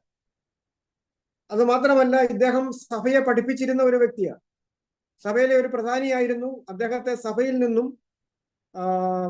സഭാപിതാക്കന്മാർ AD 144 അദ്ദേഹത്തെ മുടക്കി, അദ്ദേഹത്തെ ബഹിഷ്കരിച്ചു. ചില പണ്ഡിതന്മാര് പറയുന്നത് ഇടയലേഖനങ്ങളിൽ മാർസിയോണിസത്തെ എതിർക്കുന്ന വാദങ്ങൾ ഉണ്ട് എന്നാണ്. അപ്പൊ അങ്ങനെ വാദിക്കുന്ന ആളുകൾ ഇത് പൗലോസ് അല്ല, 2-ാം നൂറ്റാണ്ടിൽ പൗലോസിന്റെ ശിഷ്യനാണ് ഇത് എഴുതിയതെന്ന് അവർ വാദിക്കുന്നു. പക്ഷെ അതിനുള്ള മറുപടി, മാർസിയോണിസത്തിന്റെ ആശയങ്ങൾ യഥാർത്ഥത്തിൽ ഹെല്ലനിസ്റ്റിക് യൂദായിസത്തിലും അല്ലെങ്കിൽ നമ്മൾ നേരത്തെ പഠിച്ച യഹൂദ ക്രിസ്ത്യൻ ദുരുപദേശങ്ങളിലും അതുപോലെ തന്നെ നോസ്റ്റിസിസത്തിലും നമുക്ക് അതിന്റെ ആരംഭ കാര്യങ്ങൾ കാണാം എന്നുള്ളതാണ്. അപ്പോൾ ഇവിടെ നമ്മൾ കണ്ട ഈ മാർസിയോണിസം അല്ലെങ്കിൽ ഡുവലിസം, ഈ അതുപോലെ തന്നെ ജ്ഞാനവാദം, ഈ കാര്യങ്ങളുടെ വെളിച്ചത്തിൽ എന്താണ് ആദിമസഭയെ സ്വാധീനിച്ചിരുന്ന ദുരുപദേശങ്ങളുടെ സ്വഭാവം? അവ ഈ തിമോത്തിയോസിനെ ശക്തമായിട്ട് ഉപദേശിക്കത്തക്ക രീതിയിൽ എന്ത് അപകടമാണ് ഇത് വരുത്തി വെച്ചത് എന്ന് നമ്മൾ ചിന്തിക്കുമ്പോൾ, യഥാർത്ഥത്തിൽ ഈ 1-ാം നൂറ്റാണ്ടിന്റെ പൗലോസ് ഈ കാര്യങ്ങൾ എഴുതുന്ന കാലഘട്ടത്തിൽ സഭ ഏകദേശം ഒരു 3 പതിറ്റാണ്ട് 4 പതിറ്റാണ്ടൊക്കെ പിന്നിട്ടിട്ടേ. ഈ 30-40 വർഷം കൊണ്ട് സഭയിൽ ഒരു വിശ്വാസ സംഹിത രൂപപ്പെട്ടിട്ടുണ്ട്. അപ്പോസ്തലിക ഉപദേശം, അപ്പോസ്തലന്മാര് പഠിപ്പിച്ച ആത്മാവിന്റെ വെളിപ്പാടിനാൽ ലഭിച്ച ഉപദേശങ്ങൾ സഭയെ അവർ പഠിപ്പിച്ചിട്ടുണ്ട്. അതിൻ്റെ ഉപദേശ രൂപങ്ങൾ രൂപീകൃതമായിട്ടുണ്ട്. അപ്പൊ അതിന്റെ വെളിച്ചത്തിൽ ചില വിശ്വാസ പ്രമാണങ്ങളുടെ രൂപീകരണത്തിന്റെ കാലഘട്ടമാണ്. വിശ്വാസ പ്രമാണം എന്ന് ഞാൻ ഉദ്ദേശിക്കുന്നത് നിത്യാവിശ്വാസ പ്രമാണം അല്ലെങ്കിൽ അതുപോലുള്ള കാര്യങ്ങളെ കുറിച്ചല്ല. സഭയിൽ തന്നെ അടിസ്ഥാനപരമായ വിശ്വാസ പ്രമാണങ്ങളുടെ രൂപീകരണം ഉണ്ടായിട്ടുണ്ട്. യേശുക്രിസ്തു ദൈവമാണ്, യേശുക്രിസ്തു സമ്പൂർണ്ണ മനുഷ്യനും സമ്പൂർണ്ണ ദൈവവുമാണ്, യേശുക്രിസ്തുവിനുള്ള വിശ്വാസത്താലുള്ള നീതീകരണം ലഭിക്കുന്നു, യേശുക്രിസ്തു ജഡത്തിൽ വെളിപ്പെട്ട ദൈവമാണ്. അപ്പൊ ഇങ്ങനെയൊക്കെയുള്ള വിശ്വാസപരമായ ചെറിയ ചെറിയ വിശ്വാസ പ്രമാണങ്ങൾ അത് സഭയിൽ രൂപീകൃതമായി വരുന്ന കാലഘട്ടമായിരുന്നു. അപ്പൊ അങ്ങനെയുള്ള കാലഘട്ടത്തിൽ ഈ ദുരുപദേശങ്ങൾ ശക്തമായിട്ട് സ്വാധീനിച്ചപ്പോൾ അത് വളരെ ദോഷകരമായി സഭയ്ക്ക് അനുഭവപ്പെടുകയുണ്ടായി. അതുകൊണ്ടാണ് ഈ വിശ്വാസവും നല്ല ഉപദേശവും ഉള്ളവനായിരിക്കണം, അല്ലെ? വിശ്വാസം നല്ല ഉപദേശം ഉള്ളവനായിരിക്കണം, പത്യോപദേശം ഉള്ളവനായിരിക്കണം എന്ന് പറയുന്നു. 1 തിമോത്തിയോസ് 4-ാം അധ്യായത്തിന്റെ 6-ാം വാക്യത്തിൽ ഇത് സഹോദരന്മാരെ ഗ്രഹിച്ചാൽ നീ അനുസരിച്ച വിശ്വാസത്തിന്റെയും സതുപദേശത്തിന്റെയും വചനത്താൽ, കണ്ടോ, വിശ്വാസത്തിന്റെയും സതുപദേശത്തിന്റെയും വചനത്താൽ, ഫെയ്ത്ത് ആൻഡ് ഗുഡ് ഡോക്ട്രിൻ, അങ്ങനെയാണ് പറഞ്ഞിരിക്കുന്നത്, ഫെയ്ത്ത് ആൻഡ് ഗുഡ് ഡോക്ട്രിൻ. അപ്പോ ഈ സതുപദേശം അല്ലെങ്കിൽ ഗുഡ് ഡോക്ട്രിൻ ഡെവലപ്പ് ചെയ്യുവാൻ, സഭയെ പഠിപ്പിക്കുവാൻ തിമോത്തിയോസിനെ ഓർമ്മിപ്പിക്കുന്നതായിട്ട് നമുക്ക് കാണുവാൻ കഴിയുന്നു. അപ്പൊ അതുകൊണ്ട് ദുരുപദേശകന്മാരെ ശക്തമായിട്ട് താക്കീത് ചെയ്യണമെന്ന് തീത്തോസിനോട് പറയുന്നുണ്ട്. 1:13 പറയുന്നു. ദുരുപദേശകന്മാരെ ശക്തമായിട്ട് എന്ത് ചെയ്യണം? അവരെ താക്കീത് ചെയ്യേണ്ടതാകുന്നു.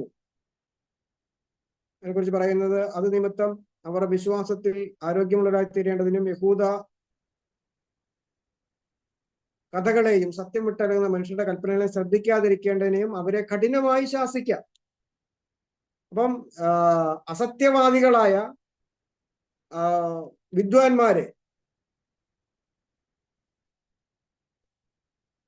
സത്യം മറിച്ചു കളയുന്ന ആളുകളെ എന്ത് ചെയ്യണം? ശക്തമായിട്ട് ശാസിക്കണം, അവരെ റെബ്യൂക്ക് ചെയ്യണം, അവരെ റിജക്റ്റ് ചെയ്യണം, അവരെ കറക്റ്റ് ചെയ്യണം എന്ന് തീത്തോസിനോട് ഓർമ്മിപ്പിക്കുന്നതായിട്ട് നമുക്ക് കാണുവാൻ കഴിയും. ഇതിന്റെ ഒരു പ്രത്യേകമായ സ്വഭാവം, ഈ ദുരുപദേശങ്ങളുടെ പ്രത്യേകമായ സ്വഭാവം, ഇത് എന്തായിരുന്നു? ഇതൊരു സ്പെക്കുലേറ്റീവ് ഇന്റലക്ച്വലിസം എന്ന് വേണമെങ്കിൽ പറയാം. അതായത് ഒരു മിഥ്യാവാദപരമായ യുക്തി ചിന്ത, മിഥ്യാവാദപരമായ ചില യുക്തിചിന്തകളായിരുന്നു കൂടുതലായിട്ടും അവര് പഠിപ്പിച്ചത്. 1:4 നാം വായിക്കുന്നത് എന്താണ്? ദൈവവ്യവസ്ഥയ്ക്കല്ല തർക്കങ്ങൾക്കുതകുന്ന കെട്ടുകഥകളെയും അന്തമില്ലാത്ത വംശാവലികളെയും ശ്രദ്ധിക്കാതെ എന്ന് പറഞ്ഞിരിക്കുന്ന ഭാഗത്ത് നമുക്ക് അതാണ് കാണുവാൻ കഴിയും. ഇതൊരു ഒരു യുക്തിപരമായ സമീപനമായിട്ട് നമുക്ക് കാണുവാൻ കഴിയും. അതുപോലെ തന്നെ ഇത് ഒരു സ്വാർത്ഥവും അഹങ്കാര ചിന്തയും കൂടെ ഉള്ള ഒരു കാര്യമായിട്ട് നമുക്കിതിനെ കാണുവാൻ കഴിയും. അപ്പം ദൈവം കൽപ്പിച്ചാക്കിയ രക്ഷയെയും ദൈവത്തിന്റെ പ്രവാചകന്മാരും അപ്പോസ്തലന്മാരും പഠിപ്പിക്കുന്ന സത്യങ്ങളെയും അംഗീകരിക്കാതെ യുക്തിക്കും അവരുടെ ബുദ്ധിക്കും പ്രാധാന്യം കൊടുത്തുകൊണ്ട് പഠിക്കുന്ന കാര്യങ്ങളാണ്. അതുപോലെ തന്നെ ഇത് അസറ്റിസിസം, ബ്രഹ്മചര്യം അനുഷ്ഠിക്കണം എന്ന് പഠിപ്പിക്കുന്നതായി, അസറ്റിസിസം പഠിപ്പിക്കുന്നതായിരുന്നു. വിവാഹം വിലക്കുക എന്ന് നമ്മൾ പറയുന്നു. അതുപോലെ തന്നെ ചില ഭക്ഷണങ്ങൾ ഒക്കെ നിയമങ്ങൾ ഉണ്ടാക്കുക, ഭക്ഷണ നിയമങ്ങൾ. അപ്പൊ ദൈവം സൃഷ്ടിച്ച എല്ലാം നല്ലതാണെന്നും നമുക്ക് ഭക്ഷിക്കുവാൻ തന്നിട്ടുള്ളതാണെന്നും പറയുമ്പോൾ അവയിൽ ചില കാര്യങ്ങളെ ഒഴിഞ്ഞിരിക്കണം എന്ന് പഠിപ്പിക്കുന്ന രീതിയിൽ. അപ്പൊ അസറ്റിസത്തിൽ 2 കാര്യങ്ങളായിരുന്നു. വിവാഹത്തിൽ നിന്ന് ഒഴിഞ്ഞിരിക്കുക, അതുപോലെ തന്നെ ചില ഭക്ഷണങ്ങളിൽ നിന്ന് ഒഴിഞ്ഞിരിക്കുക. ആ കാര്യങ്ങൾ അവർ പഠിപ്പിച്ചു. മറ്റൊരു പ്രധാനപ്പെട്ട ലക്ഷണം ഇതിന്റെ എന്ന് പറയുന്നത് ഇമ്മോറാലിറ്റിയാണ്. അവര് എന്താണ്, ദുഷ്ടചിന്തയോടുകൂടി വീടുകളിൽ നുഴഞ്ഞു കയറുക, അവിടെയുള്ള സഹോദരിമാരെ, പെണ്ണുങ്ങളെ എന്നാണ് പറഞ്ഞിരിക്കുന്നത്, അവരെ സ്വാധീനിക്കുക.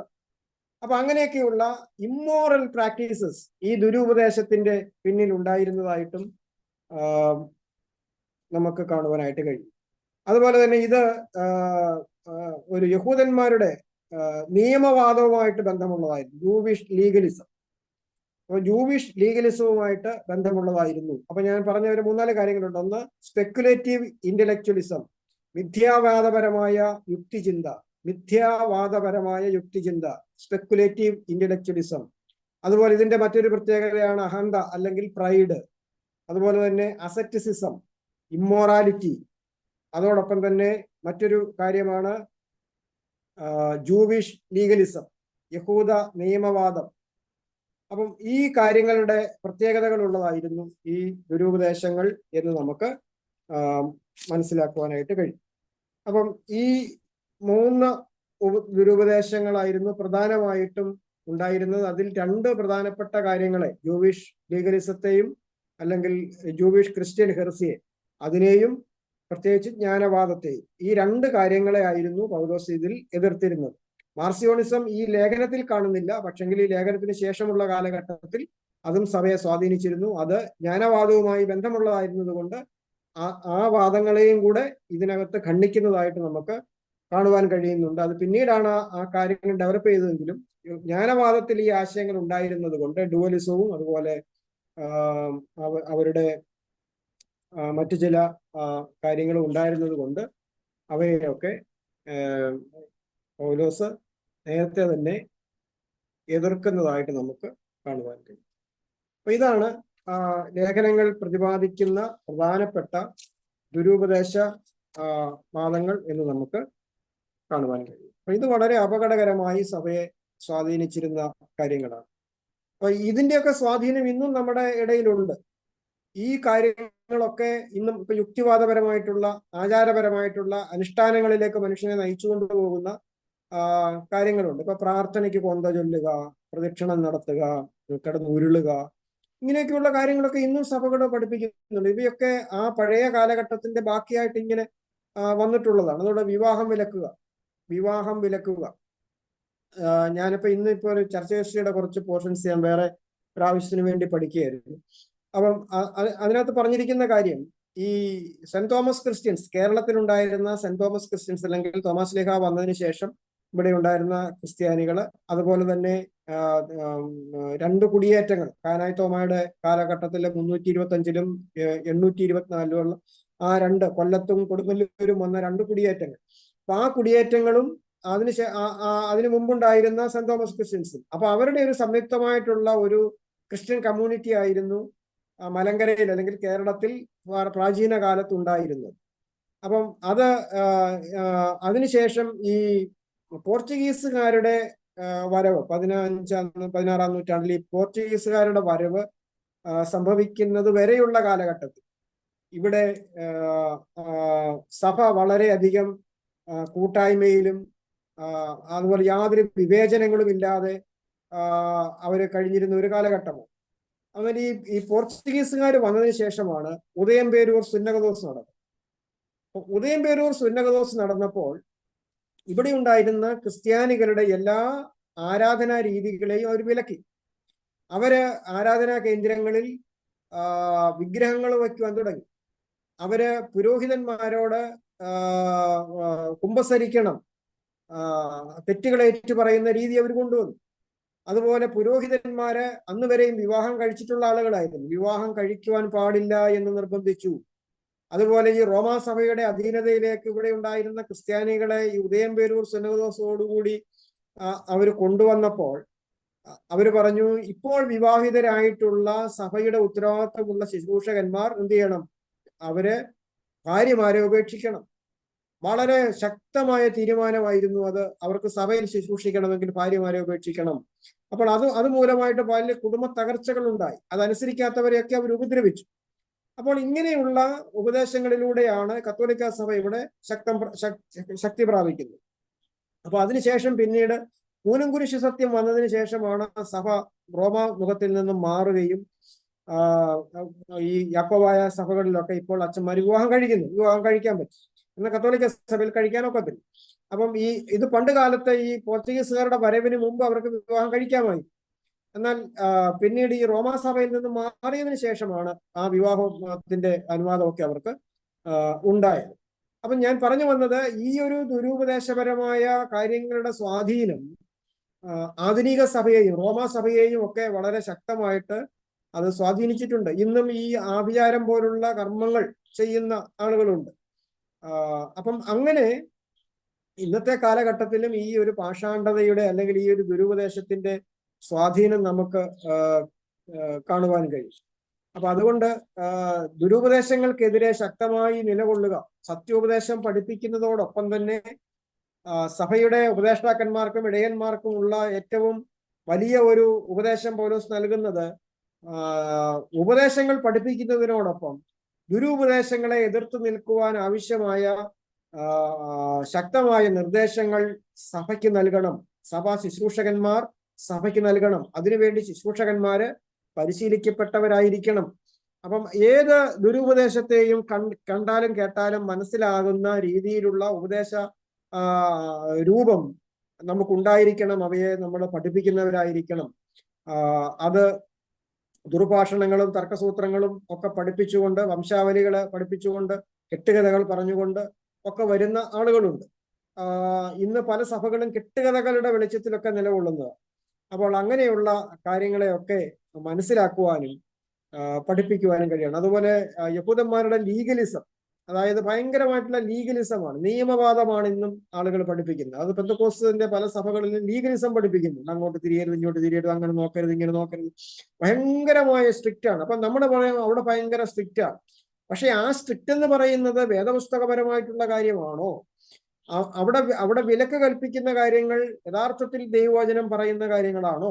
അങ്ങനെയുള്ള കാര്യങ്ങളെ കുറിച്ച് നമ്മൾ ചിന്തിക്കണം. അപ്പൊ അതുകൊണ്ട് എല്ലാ കാര്യങ്ങളും ഈ പുസ്തകം വായിച്ച് വാക്യങ്ങളുടെ അടിസ്ഥാനത്തിൽ മാത്രം നമ്മൾ കണ്ടുപിടിക്കേണ്ടതല്ല. അത് നമ്മൾ ആ വാക്യങ്ങളുടെ അടിസ്ഥാനത്തിൽ നമ്മുടെ സാഹചര്യവുമായി ബന്ധപ്പെടുത്തി നാം അതിനെ വിശകലനം ചെയ്യുകയും അവയുടെ മേൽ ഒരു ദൈവത്തിന്റെ അരുളപ്പാടും വെളിപ്പാടും കിട്ടത്തക്ക രീതിയിൽ നാം ആ വചനത്തെ ധ്യാനിക്കുകയും ചെയ്യുമ്പോഴേ നമുക്കതിന്റെ യാഥാർത്ഥ്യത്തിലേക്കൊക്കെ വരുവാൻ കഴിയത്തുള്ളൂ. അപ്പൊ ലീഗലിസം, കർമ്മമാർഗങ്ങളിലൂടെയുള്ള കാര്യങ്ങളെ കുറിച്ചൊക്കെ പഠിപ്പിക്കുന്ന കാര്യങ്ങളൊക്കെ ഉണ്ട്. അതുകൊണ്ട് നമ്മുടെ ഉപദേശങ്ങളെ ശരിയായ നിലയിലുള്ള ഉപദേശങ്ങളാക്കി നിർത്തുവാൻ ഈ പുസ്തകങ്ങളുടെ പാരായണം, അതിന്റെ ധ്യാനം, അതിന്റെ പഠനം സഹായിക്കുന്നതാണ് എന്ന് നമുക്ക് മനസ്സിലാക്കുവാനായിട്ട് കഴിയും.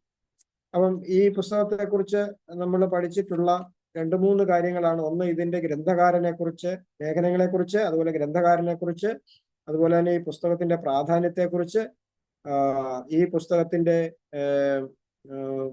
പുസ്തകത്തിൽ പ്രതിപാദിക്കുന്ന ദുരുപദേശങ്ങൾ, എതിർക്കുന്ന ദുരുപദേശങ്ങളെ കുറിച്ചൊക്കെയാണ് നാം ഇതുവരെ നമ്മൾ പഠിച്ചത്. അപ്പൊ നമുക്ക് എൻ്റെ ഇൻട്രൊഡക്ഷൻ ആയിട്ട് ഇത്രയും കാര്യങ്ങളാണ് നമുക്ക് പഠിക്കാനുള്ളത്. ഇനി നമുക്ക് ഓരോ ലേഖനങ്ങളിലേക്ക് പ്രവേശിക്കണം. ലേഖനത്തിലേക്ക് നമുക്ക് പ്രവേശിക്കണം. ലേഖന ഭാഗമാണ് ഇനി നമ്മൾ പഠിക്കുവാനായിട്ട് പോകും. തിമോത്തിയോസിന് എഴുതിയ ഒന്നാമത്തെ ലേഖനം. തിമോത്തിയോസിന് എഴുതിയ ഒന്നാമത്തെ ലേഖനം ഏകദേശം AD 65-66 കാലഘട്ടത്തിലാണ് എഴുതുന്നത്. 65-66 കാലഘട്ടത്തിലാണ് ഈ ലേഖനം എഴുതുന്നത്.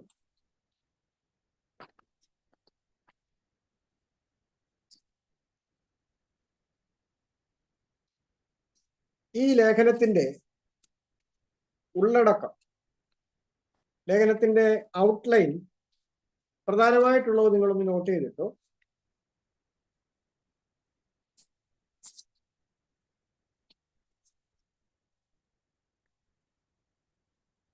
ലേഖനത്തിന്റെ ഉള്ളടക്കത്തെ പ്രധാനമായിട്ടുള്ള കാര്യം, ഒന്നാമത്തേത് സാധാരണ ലേഖനങ്ങളിൽ ഉള്ളതുപോലെ തന്നെയുള്ള പ്രാരംഭ വന്ദനമാണ്. പ്രാരംഭ വന്ദനമാണ്. അത് 1-ാം അധ്യായം 1-2 വാക്യങ്ങൾ. 1-ാം അധ്യായം 1-2 വാക്യങ്ങൾ.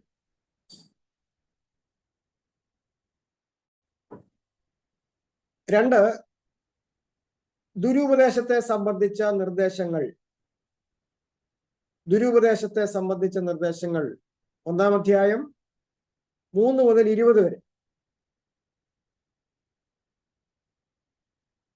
ദുരുപദേശത്തെ സംബന്ധിച്ച നിർദ്ദേശങ്ങൾ 1-ാം അധ്യായം 3 മുതൽ 20 വരെ.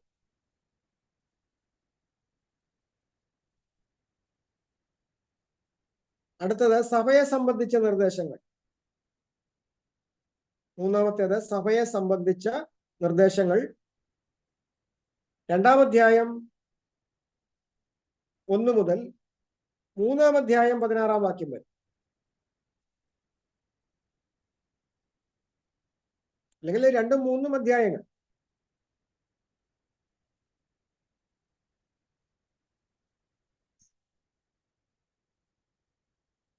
നാലാമത്തെ വിഷയം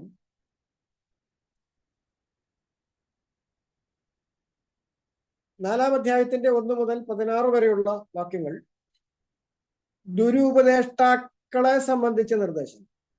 false teachers. Instructions concerning false teachers. ദുരുപദേഷ്ടാക്കളെ സംബന്ധിച്ച നിർദ്ദേശങ്ങൾ.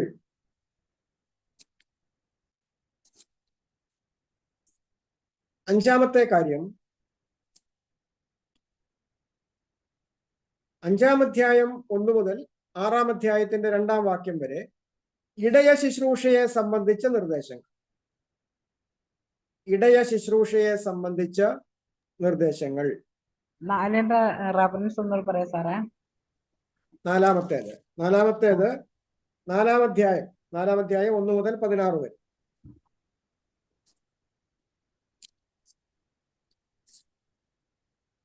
നാലാം അധ്യായം മുഴുവനായിട്ടാണ്. 4-ാം അധ്യായം 1 മുതൽ 16 വരെ ദുരുപദേഷ്ടാക്കളെ സംബന്ധിച്ച നിർദ്ദേശങ്ങൾ. 5-ാമത്തേത് ഇടയ ശുശ്രൂഷയെ സംബന്ധിച്ച നിർദ്ദേശങ്ങൾ. ഇടയ ശുശ്രൂഷയെ സംബന്ധിച്ച നിർദ്ദേശങ്ങൾ 5-ാം അധ്യായം 1-ാം വാക്യം മുതൽ 6-ാം അധ്യായം 2-ാം വാക്യം വരെ.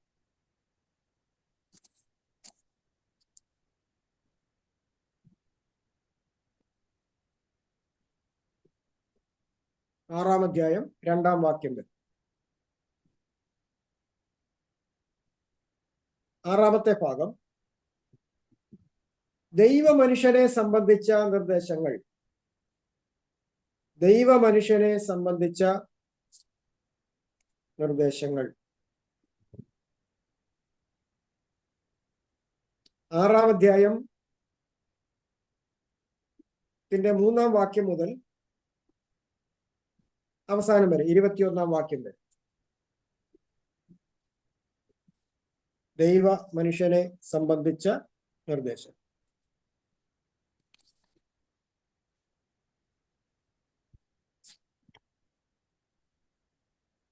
ഈ പുസ്തകത്തിന്റെ പ്രധാനപ്പെട്ട വിഷയം, വാക്ക്, താക്കോൽ വാക്ക്, തിമോത്തിയോസിന്റെ 1-ാം ലേഖനത്തിന്റെ പ്രധാനപ്പെട്ട താക്കോൽ വാക്ക് എന്ന് പറയുന്നത് ശുശ്രൂഷ സംബന്ധിച്ചിട്ടുള്ള കാര്യമാണ് ഇവിടെ പറഞ്ഞിരിക്കുന്നത്. കൊണ്ട് ശുശ്രൂഷയാണ് ഈ പുസ്തകത്തിന്റെ കീ വേർഡ്. ഈ പുസ്തകത്തിന്റെ താക്കോൽ വാക്ക് എന്ന് പറയുന്നത് ശുശ്രൂഷ അല്ലെങ്കിൽ മിനിസ്ട്രി എന്നാണ്.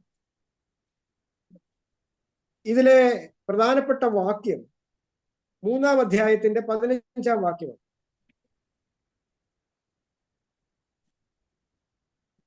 നീ പഠിച്ച് നിശ്ചയം പ്രാപിച്ചും ഇരിക്കുന്നതിൽ നിലനിൽക്കാം. നീ പഠിച്ചും നിശ്ചയം പ്രാപിച്ചും ഇരിക്കുന്നതിൽ നിലനിൽക്കാം.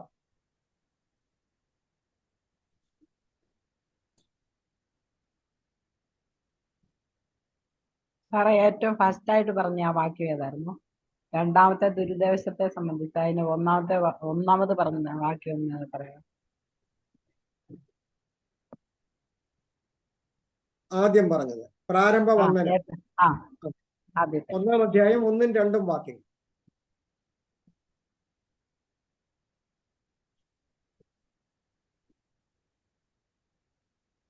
ഒന്നാം അധ്യായം 1-2 വാക്യം.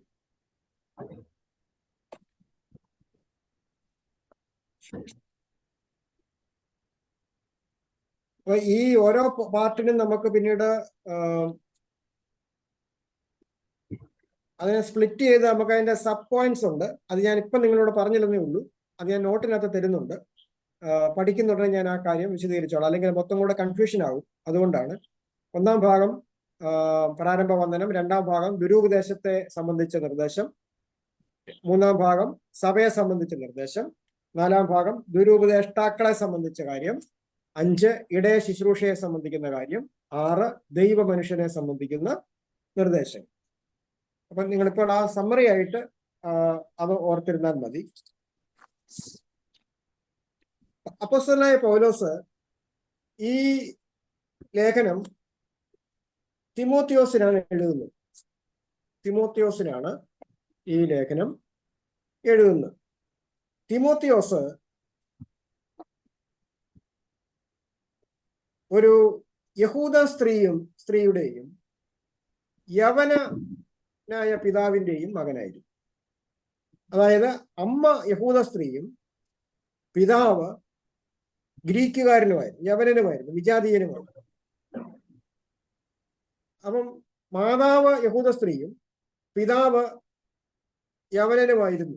അപ്പോസ്തല പ്രവർത്തികൾ 16-ാം അധ്യായത്തിലാണ് തിമോത്തിയോസിനെ നമ്മൾ പൗലോസിനോടൊപ്പം പോകുന്നതായിട്ട് നമ്മൾ കാണുന്നു. അപ്പോസ്തല പ്രവർത്തികൾ 16-ാം അധ്യായത്തിൽ അവർ ദർബയിലും ലുസ്ത്രയിലും ചെന്നു. അപ്പം ദർബയിലും ലുസ്ത്രയിലും ഇപ്പോൾ ചെല്ലുന്നത് 2-ാം തവണയാണ്. 1-ാം തവണയും പോയിരുന്നു. 1-ാം തവണ പോയപ്പോഴായിരിക്കാം ഒരു പക്ഷെങ്കിൽ ഈ ചെറുപ്പക്കാരൻ കർത്താവിനെ രക്ഷകനായിട്ട് സ്വീകരിച്ചതെന്നാണ് ആളുകൾ പറയുന്നത്. അപ്പൊ 2-ാമത്തെ മിഷണറി യാത്രയിൽ വീണ്ടും ദർബയിലും ലുസ്ത്രയിലും ചെന്നപ്പോൾ അവിടെ വിശ്വാസമുള്ള ഒരു യഹൂദ സ്ത്രീയുടെ മകനായി തിമോത്തിയോസ് എന്ന പേരുള്ള ഒരു ശിഷ്യനുണ്ടായിരുന്നു. ശിഷ്യൻ എന്ന് പറഞ്ഞാൽ ബിലീവർ, ഡിസൈപ്പിൾ. അപ്പം അദ്ദേഹം ഒരു വിശ്വാസിയായിരുന്നു, സമർപ്പണമുള്ള ഒരു ദൈവമകനായിരുന്നു എന്നാണ് അതിന്റെ അർത്ഥം. അപ്പൊ കർത്താവിന്റെ ശിഷ്യനായിട്ട് തീർന്ന ഒരു വ്യക്തിയെ ദർബയിൽ ലുസ്ത്രയിൽ ചെന്നപ്പോൾ അവിടെ വെച്ച് കാണുകയാണ്. അപ്പം വിശ്വാസമുള്ള യഹൂദ സ്ത്രീയുടെ മകനായിരുന്നു. അപ്പോൾ ഈ യഹൂദ സ്ത്രീയും ആരായിരുന്നു? വിശ്വാസമുള്ള ആളായിരുന്നു എന്ന് നമുക്ക് കാണാൻ കഴിയും. എന്നാൽ 2 തിമോത്തിയോസിലേക്ക് വരുമ്പോൾ 2 തിമോത്തിയോസിൽ ഈ ഇവരാരായിരുന്നു എന്ന് പറയുന്നു. 2 തിമോത്തിയോസ് 1-ാം അധ്യായത്തിന്റെ 5-ാം വാക്യത്തിൽ വായിക്കുന്നു, ആ വിശ്വാസം ആദ്യം നിന്റെ വലിയമ്മ ലോവീസിലും അമ്മ യൂനിക്കയിലും ഉണ്ടായിരുന്നു. അപ്പോൾ അമ്മയുടെ പേര് യൂനിക്ക എന്നും വലിയമ്മയുടെ പേര് ലോവീസ് എന്നുമായി.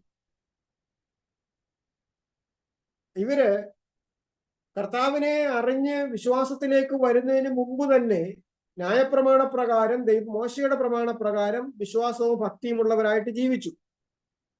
പിന്നീട് അവർ കർത്താവിനെ അറിയുവാനും ഇവിടെ ആയിത്തീർന്നു. അപ്പൊ അതുകൊണ്ടാണ് ഇവിടെ പറഞ്ഞിരിക്കുന്നത് 1 തിമോത്തിയോസ് 1-ാം അധ്യായത്തിന്റെ 3 മുതലുള്ള വാക്യങ്ങൾ പറയുന്നു, എന്റെ പ്രാർത്ഥനയിൽ രാവും പകലും ഇടപെടാതെ നിന്നെ സ്മരിച്ച് നിന്റെ കണ്ണുനീർ ഓർത്തും നിന്നെ കണ്ട് സന്തോഷപൂർണനാകുവാൻ വാഞ്ചിച്ചും കൊണ്ട് ഞാൻ പൂർവന്മാരുടെ ദൃഷ്ടാന്തം അനുസരിച്ച് നിർമ്മല മനസാക്ഷിയോടെ ആരാധിക്കുന്ന ദൈവത്തിന് നിന്റെ നിർവ്യാജ വിശ്വാസത്തിന്റെ ഓർമ്മ നിമിത്തം സ്തോത്രം ചെയ്യും. നോക്കണം, ഒരു മനുഷ്യനെ കുറിച്ച്, ഒരു ശിഷ്യനെ കുറിച്ച്, ഒരു സഹപ്രവർത്തകനെ കുറിച്ച് പൗലോസിന്റെ കമന്റ്സ് ആണ്, അദ്ദേഹത്തിന്റെ ഓർമ്മകളാണ്. നിർമ്മല മനസാക്ഷിയോടെ ആരാധിക്കുന്ന ദൈവത്തിന് നിന്റെ നിർവ്യാജ വിശ്വാസത്തിന്റെ ഓർമ്മ നിമിത്തം സ്തോത്രം ചെയ്യും. അപ്പൊ എത്ര നിർമ്മലമായി, നിഷ്കളങ്കമായി, ആത്മാർത്ഥമായിട്ടുള്ള വിശ്വാസം നിറഞ്ഞവനായിരുന്നു തിമോത്തിയോസ്. അത് മാത്രമല്ല, ആ വിശ്വാസം ആദ്യം നിന്റെ വലിയമ്മ ലോവീസിലും അമ്മ യൂനിക്കയിലും ഉണ്ടായിരുന്നു, നിന്നിലും ഉണ്ടെന്ന് ഞാൻ ഉറച്ചിരിക്കുന്നു. അപ്പൊ തിമോത്തിയോസിന് തന്റെ കുടുംബത്തിൽ നിന്ന് ഒരു വിശ്വാസത്തിന്റെ പരിശീലനം ലഭിച്ചു.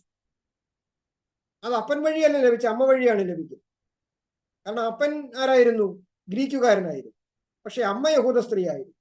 അപ്പം വല്യമ്മയും അമ്മയും അവരുടെ വിശ്വാസം ആരിലേക്ക് പകർന്നു? മകനിലേക്ക് തിമോത്തിയോസിലേക്ക് പകർന്നു. അപ്പൊ അതിനുശേഷം സുവിശേഷത്താൽ അവർ കർത്താവിനെ അറിയുകയും ചെയ്തു. അങ്ങനെ ഒരു നിർമ്മലമായ നിർവ്യാജമായ വിശ്വാസത്തിന്റെ ഉടമയായി തിമോത്തിയോസ് മാറി. അപ്പോൾ അവന്റെ ആ വിശ്വാസത്തെയും അവന്റെ ആ പ്രാർത്ഥനയെയും കണ്ണുനീരിനെയും ഓർത്ത് അപ്പോസ്തലൻ അവനെ സ്മരിക്കുകയും അവനെ അഭിനന്ദിക്കുകയും ചെയ്യുകയാണ്. അപ്പൊ അത്രമാത്രം ശ്രേഷ്ഠകരമായ വിശ്വാസത്തിന്റെ ഉടമയായിരുന്നു അവനെന്ന് കാണാം. രണ്ടാമതായിട്ട്, അതുകൊണ്ട് എന്റെ കൈവപ്പിനാൽ നിന്നിലുള്ള ദൈവത്തിന്റെ കൃപാവരം ജ്വലിപ്പിക്കണം എന്ന് നിന്നെ ഓർമ്മപ്പെടുത്തുന്നു. അപ്പോ കൈവപ്പിനാൽ, പൗലോസിന്റെ കൈവപ്പിനാൽ തിമോത്തിയോസിലേക്ക് ചില കൃപാവരങ്ങൾ പകർന്നു കൊടുത്തിട്ടുണ്ട് ശുശ്രൂഷയ്ക്ക് വേണ്ടി. അപ്പൊ ആ ശുശ്രൂഷയ്ക്കുള്ള കൃപാവരങ്ങളെ നീ എന്ത് ചെയ്യണം? ജ്വലിപ്പിക്കണം. നിനക്കതിന് കഴിയും. നിന്റെ ശുശ്രൂഷയിൽ എന്റെ കൈവപ്പിനാൽ ലഭിച്ച കൃപാവരങ്ങളെ നീ ഉപയോഗിക്കണം എന്ന് പൗലോസ് അവനെ ഓർമ്മിപ്പിക്കുകയാണ്. വീണ്ടും കൃപാവരങ്ങളാൽ ശുശ്രൂഷ ചെയ്യണം എന്ന് പറഞ്ഞിരിക്കുകയാണ്. അത് എന്തൊക്കെ കൃപാവരങ്ങളാണ് ലഭിച്ചതെന്ന് നമുക്കറിയില്ല. പക്ഷെങ്കിൽ രോഗശാന്തിക്കുള്ള വരമുണ്ടാകാം, ഭൂതശാന്തിക്കുള്ള വരമുണ്ടാകാം, അതുപോലെ വ്യത്യസ്തങ്ങളായിട്ടുള്ള വീര്യപ്രവർത്തികൾക്കുള്ള വരമുണ്ടാകാം. എന്തായിരുന്നാലും നിന്നിലേക്ക് പകരപ്പെട്ട ഈ ആത്മസാന്നിധ്യം, ഈ ആത്മാവിന്റെ വരം നീ ഉപയോഗിക്കാതിരിക്കരുത്. അതാണ് തിമോത്തിയോസിനോട് പറയുന്നത്. അപ്പൊ തിമോത്തിയോസ് അങ്ങനെ വളരെ ശക്തനായ ഒരു മനുഷ്യനായിരുന്നു എന്ന് നമുക്ക് കാണാം. ഇവര് ലുസ്ത്രയിലോ ദർബയിലോ ആണ് താമസിച്ചിരുന്നത്. ഒന്നാമത്തെ മിഷണറി യാത്ര ഏകദേശം AD 47 ഈ 47 ഈ യാത്രകൾ നടക്കുമ്പോൾ തിമോത്തിയോസ് ലുസ്ത്രയിൽ വെച്ച് രക്ഷിക്കപ്പെട്ടിരിക്കും. അപ്പൊ ലുസ്ത്രയിൽ ഇവർക്ക് വലിയൊരു പ്രശ്നമുണ്ടായതായിരുന്നു. പൗലോസൊക്കെ ലുസ്ത്രയിൽ ചെന്നപ്പോൾ അവർക്ക് ഉപദ്രവം ഉണ്ടായതായിട്ട് നമുക്ക് കാണുവാൻ കഴിയുന്നു.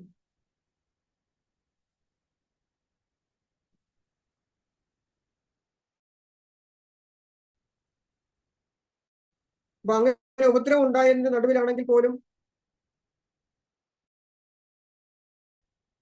പൗലോസ് എന്റെ സുവിശേഷത്താൽ അവൻ രക്ഷിക്കപ്പെട്ടു. അപ്പോസ്തലപ്രവൃത്തികള് 14-ാമത്തെ വാക്യമൊക്കെ നമ്മൾ വായിക്കുന്നുണ്ടെങ്കിൽ കാണാൻ ലുസ്ത്രയിൽ അതിന്റെ 14-ാമത്തെ അധ്യായത്തിൽ ഇക്കോന്യയിൽ അവർ ഒരുമിച്ച് യഹൂദന്മാരുടെ പള്ളിയിൽ ചെന്ന് യഹൂദന്മാരിലും യവനന്മാരിലും വലിയൊരു പുരുഷാരം വിശ്വസിപ്പാൻ തക്കവണ്ണം സംസാരിച്ചു. വിശ്വസിക്കാത്ത യഹൂദരോ ജാതികളുടെ മനസ്സ് സഹോദരന്മാരുടെ നേരെ ഇളക്കി വഷളാക്കി. എന്നാൽ അവർ വളരെ കാലം അവിടെ പാർത്തു, കർത്താവിൽ ആശ്രയിച്ച് പ്രാഗൽഭ്യത്തോടെ പ്രസംഗിച്ചുകൊണ്ടേയിരുന്നു. അവൻ തന്റെ കൃപയുടെ വചനത്തിന് സാക്ഷി നിന്നു. അവരുടെ കയ്യാൽ അടയാളങ്ങളും അത്ഭുതങ്ങളും ഉണ്ടാകുവാൻ വരം നൽകി. അപ്പോൾ ഈ ഇക്കോന്യയിൽ, പ്രത്യേകിച്ചും ഇക്കോന്യ പ്രദേശങ്ങളിൽ വളരെ അത്ഭുതങ്ങളും അടയാളങ്ങളും നടന്നു. അവിടെ ദീർഘനാൾ പാർത്ത് അവര് കർത്താവിന്റെ വേല ചെയ്തതായിട്ട് നമുക്ക് കാണാം. ആ സമയത്ത് ചില യഹൂദന്മാർ അവരെ കല്ലെറിയുകയും അപമാനിക്കുകയും ഒക്കെ ചെയ്തു. അങ്ങനെ ചെയ്തപ്പോൾ അവരെന്ത് ചെയ്തു?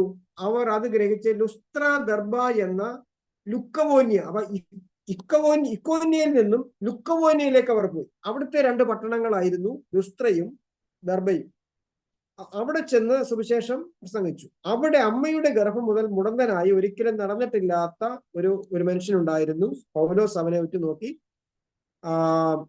സൗഖ്യം പ്രാപിപ്പാൻ അവന് വിശ്വാസമുണ്ട് എന്ന് കണ്ടിട്ട്, നീ എഴുന്നേറ്റ് കാലൂന്നി നിവർന്നു നിൽക്ക എന്ന് ഉറക്കെ പറഞ്ഞു. അവൻ കുതിച്ചെഴുന്നേറ്റ് നിന്നു, നടന്നു. പൗലോസ് ചെയ്തത് പുരുഷാരം കണ്ടിട്ട് ഇവർ ദേവന്മാരാണെന്നൊക്കെ പറഞ്ഞിട്ടുള്ള ആ സംഭവമൊക്കെ നമുക്ക് അറിയാൻ കഴിയുന്നത് എവിടെയാണ്? ഈ ലുസ്ത്രയിൽ വെച്ചാണ് ഈ സംഭവങ്ങളൊക്കെ നടക്കുന്നത്. അപ്പം അവിടെ വെച്ച് അവരെ ദേവന്മാരായിട്ടൊക്കെ പരിഗണിക്കാനൊക്കെ തുടങ്ങി. പൗലോസ് അതിനെ എതിർത്തു നിന്നു. അതിനുശേഷം കർത്താവിനെ വിശ്വസിക്കണം എന്നൊക്കെ പറഞ്ഞ് അവരെ ഉപദേശിക്കുകയൊക്കെ ചെയ്ത ശേഷം അവര് അവിടെ നിന്നും യാത്രയാകുന്നതായിട്ടാണ് നമ്മൾ കാണുന്നത്. അപ്പൊ ഈ പ്രദേശത്തുകാരനായിട്ടുള്ള വ്യക്തിയാണ് തിമോത്തിയോസ്. അപ്പോൾ ആളുകൾ ചിന്തിക്കുന്നത് ഒന്നാമത്തെ മിഷണറി യാത്രയിലെ ആ ശുശ്രൂഷയിലൂടെ അവരുടെ കുടുംബവും കർത്താവിനെ അറിയുവാൻ ഇടയായി തീർന്നിരിക്കണം. എന്നാൽ ഈ നിർമ്മലമായ വിശ്വാസം ഉണ്ടായിരുന്ന തിമോത്തിയോസിന് കർത്താവിന് വേണ്ടി ജീവിക്കുവാനുള്ള വലിയ താല്പര്യമുള്ള വ്യക്തിയായിരുന്നു എന്ന് നമുക്ക് അവന്റെ ജീവിതം കാണുമ്പോൾ മനസ്സിലാകാം. പഴയ കാലം മുതലേ തിരുവെഴുത്തുകളില് പ്രാവീണ്യം നേടിയിരുന്നു.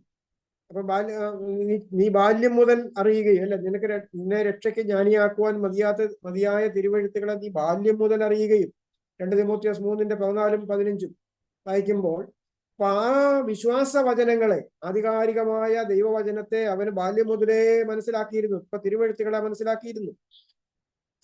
അപ്പോൾ അങ്ങനെ വന്നു കഴിഞ്ഞപ്പോൾ ഈ റോമൻ ജില്ല അല്ലെങ്കിൽ എന്താണ് ഒരു പ്രദേശമാണ്, പ്രോവിൻസ് എന്നാണ് പറയുന്നത്. അപ്പൊ റോമൻ പ്രോവിൻസ് ആയിരുന്നു ഈ പ്രദേശം.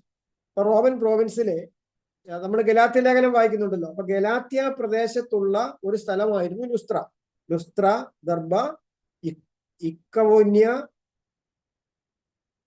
ഈ പ്രദേശങ്ങളൊക്കെ എന്തായിരുന്നു? ഗലാത്യ പ്രദേശങ്ങളായിരുന്നു. അപ്പൊ ആ ഗലാത്യ പ്രദേശത്തെ ലുസ്ത്രയിലായിരുന്നു തിമോത്തിയോസിന്റെ ദേശം എന്ന് പറയുന്നത്. അപ്പൊ ഗലാത്യ ദേശവും കൂടെ നമ്മുടെ മനസ്സിലിരിക്കണം. ആ ഒരു പ്രോവിൻസിലായിരുന്നു താന് ജനിച്ചിരുന്നത്. അപ്പൊ ഒന്നാമത്തെ മിഷണറി യാത്രയിൽ അദ്ദേഹം രക്ഷിക്കപ്പെട്ടിരിക്കാൻ സാധ്യതയുണ്ട്. രണ്ടാമത്തെ മിഷണറി യാത്രയിൽ പൗലോസ് തിമോത്തിയോസിനെയും കൂടെ കൊണ്ടുപോകുവാൻ ആഗ്രഹിച്ചു. തിമോത്തിയോസിനെ കൂടെ കൊണ്ടുപോകാൻ ആഗ്രഹിച്ചപ്പോൾ അപ്പോസ്തല പ്രവൃത്തികൾ 16-ാം അധ്യായത്തിൽ നാം പഠിച്ചതാണ്. അവിടെ തന്നോട് കൂടെ പോരണമെന്ന് പൗലോസ് ഇച്ഛിച്ചു. അവന്റെ അപ്പൻ യവനൻ എന്ന് അവിടങ്ങളിലുള്ള യഹൂദന്മാർ എല്ലാവരും അറിഞ്ഞിരുന്നതിനാൽ അവരെ വിചാരിച്ച് അവനെ പരിച്ഛേദന കഴിപ്പിച്ചു. അപ്പോൾ പൗലോസ് തിമോത്തിയോസിനെ എന്ത് ചെയ്തു? പരിച്ഛേദന കഴിപ്പിച്ചു. അതെന്തുകൊണ്ടാണെന്നറിയാമോ? അവൻ പരിച്ഛേദന ഏറ്റിട്ടില്ലാത്ത ഒരു വ്യക്തിയായിരുന്നു. കാരണം അവന്റെ അമ്മ മാത്രമേ യഹൂദ സ്ത്രീ ആയിരുന്നുള്ളൂ, അപ്പൻ യവനനായിരുന്നു. അപ്പൊ അതുകൊണ്ട് ഇവനെ ഒരു യഹൂദനായിട്ട് ആളുകൾ അക്സെപ്റ്റ് ചെയ്യണമെങ്കിൽ അവൻ പരിച്ഛേദന ഏറ്റിരിക്കണം. അപ്പൊ ഇവിടുത്തെ ഈ ഒരു കാര്യം വളരെ തർക്ക വിഷയമാണ്. എന്തുകൊണ്ടാണ് പൗലോസ് രക്ഷിക്കപ്പെട്ട ഒരു വ്യക്തിയാണ്, രക്ഷിക്കപ്പെട്ട ഒരു ശിഷ്യനാണ് തിമോത്തിയോസ്. സുവിശേഷ വേലയ്ക്ക് വേണ്ടി മിഷണറി യാത്രയിൽ തന്നെ കൊണ്ടുപോകാൻ തുടങ്ങുകയാണ്. ആ സമയത്ത് ഈ ന്യായപ്രമാണപരമായ ഒരു കാര്യം ഈ തിമോത്തിയോസിനെ അനുഷ്ഠിക്കുവാൻ വേണ്ടി പറയുന്നത് ശരിയായ കാര്യമാണോ? കാരണം അങ്ങനെ ഉള്ള കാര്യങ്ങളൊന്നും ജാതികളെ ഒന്നും അടിച്ചേൽപ്പിക്കരുതെന്നൊക്കെ ഈ മുൻ അധ്യായങ്ങളിലൊക്കെ നമ്മൾ കണ്ടതാണ്. യെരുശലേം കൗൺസിലിൽ തീരുമാനിച്ചതാണ്. പൗലോസ് ന്യായപ്രമാണത്തിന്റെ ഇങ്ങനെയുള്ള ആചരണങ്ങളെ എതിർക്കുന്ന ആളും കൂടിയാണ്. അപ്പൊ എന്നിട്ട് പോലും താൻ എന്തുകൊണ്ടാണ് അങ്ങനെ ചെയ്തത്? അപ്പൊ അവിടെ വായിക്കുന്ന കാര്യം എങ്ങനെയാണ്? അവന്റെ അപ്പൻ യവനൻ എന്ന് അവിടങ്ങളിലുള്ള യഹൂദന്മാർ എല്ലാവരും അറിഞ്ഞിരുന്നതിനാൽ അവരെ വിചാരിച്ച് അവനെ പരിച്ഛേദന കഴിപ്പിച്ചു. അവർ പട്ടണം തോറും ചെന്ന് യെരുശലേമിലെ അപ്പോസ്തലന്മാരും മൂപ്പന്മാരും വിധിച്ച നിർണയങ്ങൾ പ്രമാണിക്കേണ്ടതിന് അവർക്ക് ഏൽപ്പിച്ചു കൊടുത്തു. അങ്ങനെ സഭകൾ വിശ്വാസത്തിൽ ഉറക്കുകയും എണ്ണത്തിൽ ദിവസേന പെരുകയും ചെയ്തു. അപ്പോൾ ഈ തിമോത്തിയോസ് ഒരു യഹൂദനല്ല എന്നുള്ള കാരണത്താൽ പൗലോസിനെയും തിമോത്തിയോസിനെയും അവർ പോകുന്ന ഇടങ്ങളിൽ യഹൂദന്മാർ സ്വീകരിക്കത്തില്ല. പൗലോസ് ഒരു വിജാതീയന്റെ കൂടെ അല്ലെങ്കിൽ ഒരു മിശ്ര വംശജന്റെ കൂടെ സഞ്ചരിക്കുന്നു, ഇവരെന്ത് സുവിശേഷം പറയുന്നു എന്നൊക്കെയുള്ള അപവാദങ്ങളോ എതിർപ്പുകളോ ഉണ്ടാകാൻ സാധ്യതയുള്ളത് കൊണ്ട് യഹൂദനായ ഈ തിമോത്തിയോസ്, അവന്റെ അപ്പൻ യവനനും അമ്മ യഹൂദ സ്ത്രീയുമാണ്. എന്നാൽ ഇവൻ യഹൂദനായി അവൻ ന്യായപ്രമാണം പഠിച്ച് തിരുവെഴുത്തുകളിൽ ആശ്രയിച്ച് ജീവിക്കുന്നവനാണ്. പക്ഷെങ്കിൽ അവൻ എന്ത് ചെയ്തിട്ടില്ല? പരിച്ഛേദന ഏറ്റിട്ടില്ല.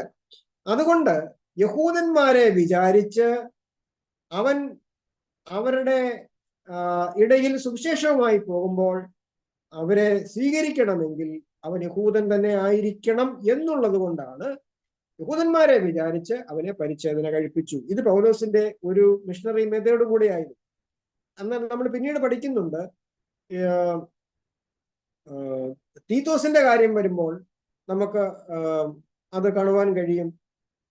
അവിടെ പരിച്ഛേദന ഏൽക്കണം എന്നൊക്കെയുള്ള വാദം വന്നപ്പോൾ പൗലോസ് ശക്തമായിട്ട് അതിനെ എതിർത്ത് നിൽക്കുകയും ചെയ്തു. അപ്പോൾ പൗലോസ് ഇത് ചെയ്തതുകൊണ്ട് സഭയ്ക്കൊരു ദോഷവും ഉണ്ടായില്ല, വിശ്വാസത്തിന് ദോഷവും ഉണ്ടായില്ല. മറിച്ച് അവർ പട്ടണം തോറും ചെന്ന് യെരൂശലേമിലെ അപ്പോസ്തലന്മാരും മൂപ്പന്മാരും വിധിച്ച നിർണയങ്ങൾ പ്രമാണിക്കേണ്ടതിന് എന്താണ്? ജാതികൾ പരിച്ഛേദന ഏൽക്കരുതെന്ന് തന്നെയാണ്. വിശ്വസിച്ച് രക്ഷിക്കപ്പെടണമെന്നുള്ളതാണ്. വിശ്വാസത്താലാണ് രക്ഷ എന്നുള്ള കാര്യങ്ങൾ. അപ്പം ആ യെരൂശലേമിലെ മൂപ്പന്മാരും അപ്പോസ്തലന്മാരും വിധിച്ച നിർണയങ്ങൾ പ്രമാണിക്കേണ്ടതിന് അവർക്ക് ഏൽപ്പിച്ചു കൊടുത്തു.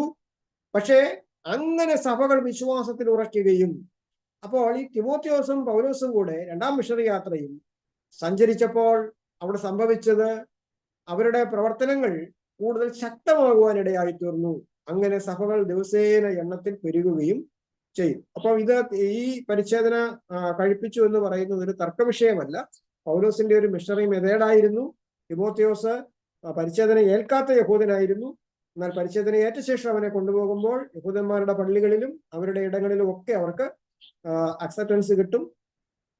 ആ ഒരു കാര്യത്തിന് വേണ്ടിയായിരുന്നു. എന്നാൽ അവര് അപ്പോസ്തലന്മാരുടെ ഉപദേശം തന്നെയാണ് അവർ പഠിപ്പിക്കുകയും ചെയ്തത് എന്ന് നമുക്ക് കാണുവാനായിട്ട് കഴിയും. അപ്പൊ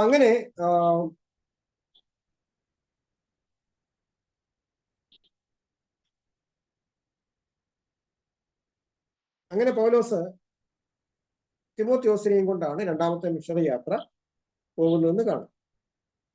പൗലോസ് ഒന്നാമത്തെ കത്ത് എഴുതുന്ന സമയത്ത്, ഒന്നാമത്തെ ഈ ലേഖനം എഴുതുന്ന സമയത്ത്, പ്രത്യേകിച്ച് മക്കെദോന്യയിൽ നിന്നായിരിക്കണം ഈ കത്ത് എഴുതുന്നത്. ആ കത്ത് എഴുതുന്ന സമയത്ത് തിമോത്തിയോസ് എഫേസോസിലെ സഭയുടെ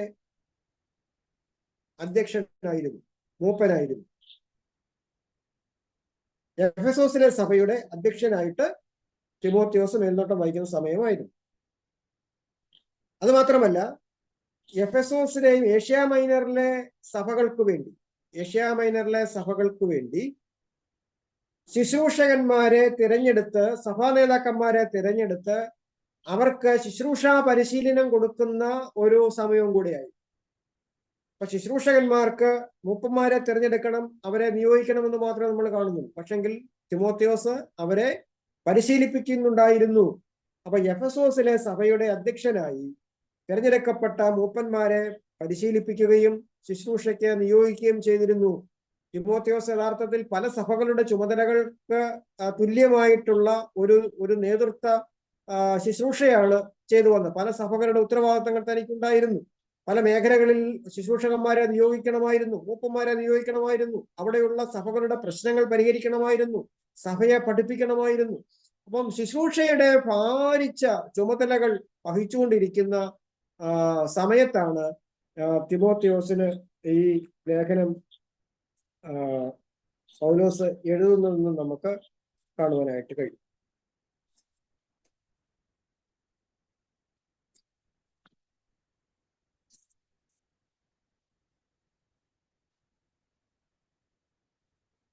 ഇടയലേഖനങ്ങളിൽ ആദ്യം എഴുതിയ ലേഖനമാണ് ഈ ഒന്നാമത്തെ ലേഖനം. ഇടയലേഖനങ്ങളിൽ ആദ്യം എഴുതുന്ന ലേഖനമാണ് ഈ തിമോത്തിയോസിന്റെ ഒന്നാമത്തെ ലേഖനം. തിമോത്തിയോസിന്റെ ഈ ഒന്നാമത്തെ ലേഖനം എഴുതുന്നത് എപ്പോഴായിരിക്കാം? തിമോത്തിയോസിന്റെ ഒന്നാമത്തെ ലേഖനം പൗലോസ് എഴുതുന്നത് പൗലോസിന്റെ ഒന്നാമത്തെ റോമൻ കാരാഗ്രഹവാസത്തിന് ശേഷമാണ്. റോമ കൈസർ ഒന്നാമത്തെ തന്റെ തടവിൽ, നമ്മൾ അപ്പോസ്തല പ്രവർത്തികളിൽ കാണുന്ന ഭാഗം നമുക്കറിയാമല്ലോ. അപ്പോസ്തല പ്രവർത്തികളിൽ കാണുന്ന ഭാഗത്ത് താനൊരു വിചാരണ തടവുകാരനായി വാടകയ്ക്കെടുത്ത വീട്ടിൽ, അല്പം സ്വാതന്ത്ര്യമുള്ള ഒരു തടവറയിൽ വാടകയ്ക്കെടുത്ത വീട്ടിൽ താൻ കഴിയുകയാണ്, വിചാരണയ്ക്ക് വേണ്ടി കാത്തു കിടക്കുകയാണ്. അങ്ങനെ അവിടം കൊണ്ട് ആ പുസ്തകം അവസാനിക്കുന്നു. എന്നാൽ തിമോത്തിയോസിന്റെ ലേഖനം ഭാഗങ്ങൾ വായിക്കുമ്പോഴാണ് നമുക്ക് പിന്നീട് നടന്ന ചില കാര്യങ്ങളുടെ സൂചനകളൊക്കെ ലഭിക്കുന്നത്. അപ്പൊ തിമോത്തിയോസിനെ എന്റെ ലേഖനം എഴുതുന്ന സമയത്ത് പൗലോസ് ഒന്നാമത്തെ തടവിൽ നിന്നും മോചിതനായിരുന്നു. ഒന്നാമത്തെ തന്റെ മേൽ കുറ്റമില്ല എന്ന് കാണുകയും നിർദോഷിയാണെന്ന് മനസ്സിലാക്കുകയും ചെയ്ത് തന്നെ വിട്ടയച്ചു. അങ്ങനെ വിട്ടയച്ചതിന് ശേഷം താന് തൻ്റെ സഭകളെ സന്ദർശിക്കുവാൻ താൻ ആ ഒരു ഭാഗത്തു നിന്നും തനിക്ക് താല്പര്യമുണ്ടായിരുന്ന സ്പെയിനിലേക്ക് താൻ പോയി. അതിനുശേഷം താൻ മക്കതോനിയയിലേക്ക് വന്നു.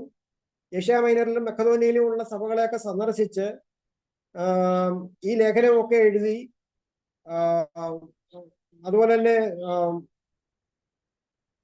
പല ശുശ്രൂഷകളും ചെയ്ത് റോമാസിൽ വന്നപ്പോഴാണ് രണ്ടാമത്തെ അറസ്റ്റ്. റോമാൻ പടയാളികൾ രണ്ടാമത്തെ അറസ്റ്റ് ചെയ്തു. അപ്പൊ ഒന്നാമത്തെ കാരാഗ്രഹവാസത്തിൽ നിന്നും വിടുതൽ പ്രാപിക്കുകയും രണ്ടാമത്തെ അറസ്റ്റ് സംഭവിക്കുകയും ചെയ്യുന്നതിന് മുമ്പാണ് ഈ തിമോത്തിയോസിന് എഴുതുന്ന ഒന്നാമത്തെ ലേഖനം പൗലോസ് എഴുതുന്നത്. അപ്പൊ നിങ്ങളുടെ ആ ഹിസ്റ്റോറിക്കൽ സീക്വൻസ് നിങ്ങൾ മനസ്സിലാക്കിയിരിക്കണം.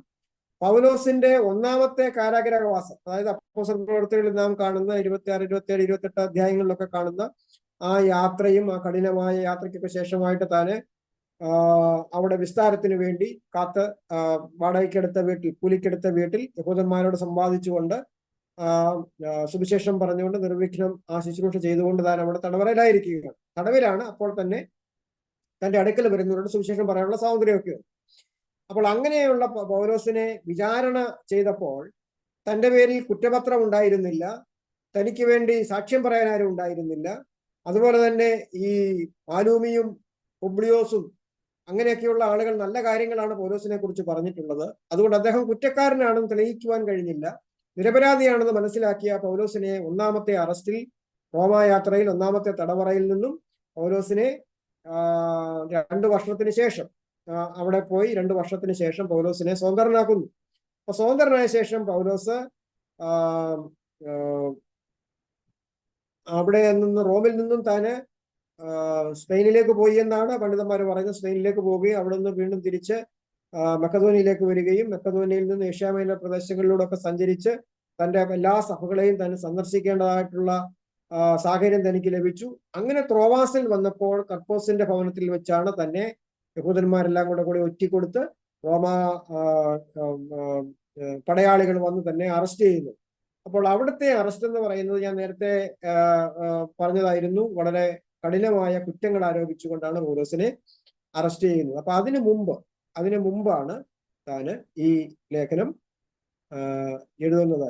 അപ്പം സ്പെയിനിൽ നിന്ന് മക്കതോനിയയിലേക്ക് ഉള്ള യാത്രയിൽ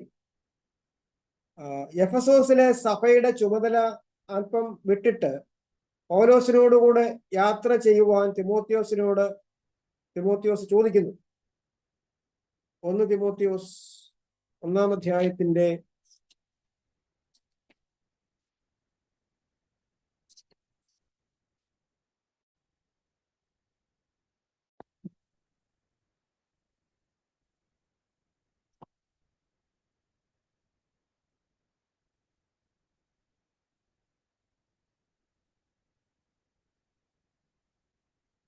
4-ാമത്തെ വാക്യം, നീ എഫെസോസിൽ എന്താണ് ചിലരോട് ആജ്ഞാപിക്കേണ്ടതിന് കെട്ടുകഥകളെയും അന്തമില്ലാത്ത വംശാവലികളെയും ശ്രദ്ധിക്കരുതെന്ന് ചിലരോട് ആജ്ഞാപിക്കേണ്ടതിന് നീ എഫെസോസിൽ താമസിക്കണമെന്ന് ഞാൻ മക്കതോന്യയ്ക്ക് പോകുമ്പോൾ അപേക്ഷിച്ചതുപോലെ ഇപ്പോഴും ചെയ്യുന്നു.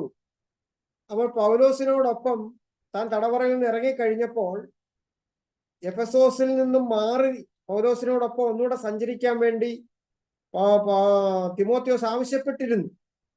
അപ്പോൾ പറയുകയാണ്, ഞാൻ മക്കതോനിയയിൽ വന്നപ്പോൾ നിന്നോട് പറഞ്ഞതുപോലെ തന്നെ ഇപ്പോഴും ഞാൻ നിന്നോട് പറയുന്നു, നീ എവിടെ തന്നെ താമസിക്കുക, എഫെസോസിൽ തന്നെ താമസിക്കുക. കാരണം അവിടെ സഭ അപകടകരമായ ഉപദേശങ്ങളെ നേരിടുന്നുള്ളത് കൊണ്ട് അവരെ ഉപദേശിക്കേണ്ടതിനും ദുരുപദേശങ്ങളെ ശാസിക്കേണ്ടതിനും വേണ്ടി നീയെ അവിടെ തന്നെ താമസിക്കണം എന്ന് പൗലോസിനോട് പറയുന്നു.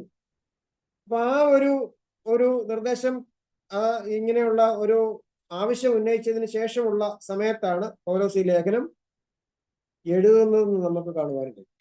അപ്പൊ ഇതാണ് ഈ പുസ്തകം എഴുതുന്ന ഭാഗത്തുള്ളതായ ഒരു പശ്ചാത്തലം എന്ന് പറയുന്നത്, കാലം എന്ന് പറയുന്നത് ഈ ഒരു സമയത്താണ്.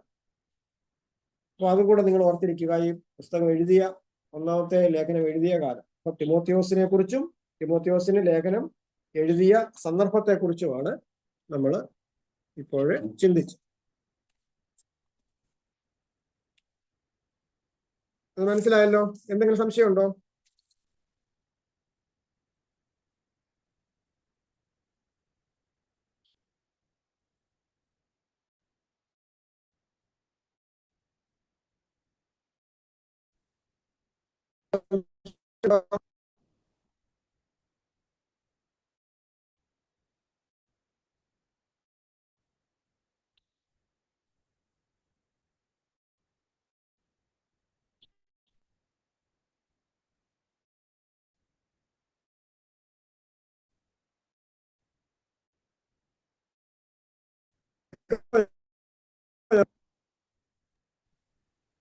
പൗലോസിനോട് എഫെസോസിൽ തന്നെ താമസിക്കണം, ചിലരോട് ദുരുപദേശത്തെ കുറിച്ച് ആജ്ഞാപിക്കണം എന്നൊക്കെ പറഞ്ഞത് ദൈവമാണോ?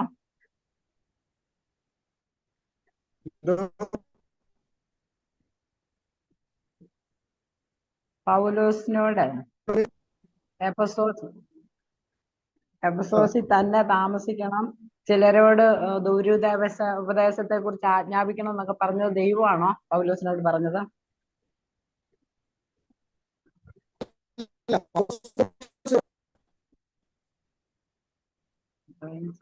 സാറ്, സാറിന്റെ സൗണ്ട് ക്ലിയർ അല്ല. സാറ് വീഡിയോ ഓഫ് ചെയ്യൂ.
Thank you, sir. Okay, thank you, sir.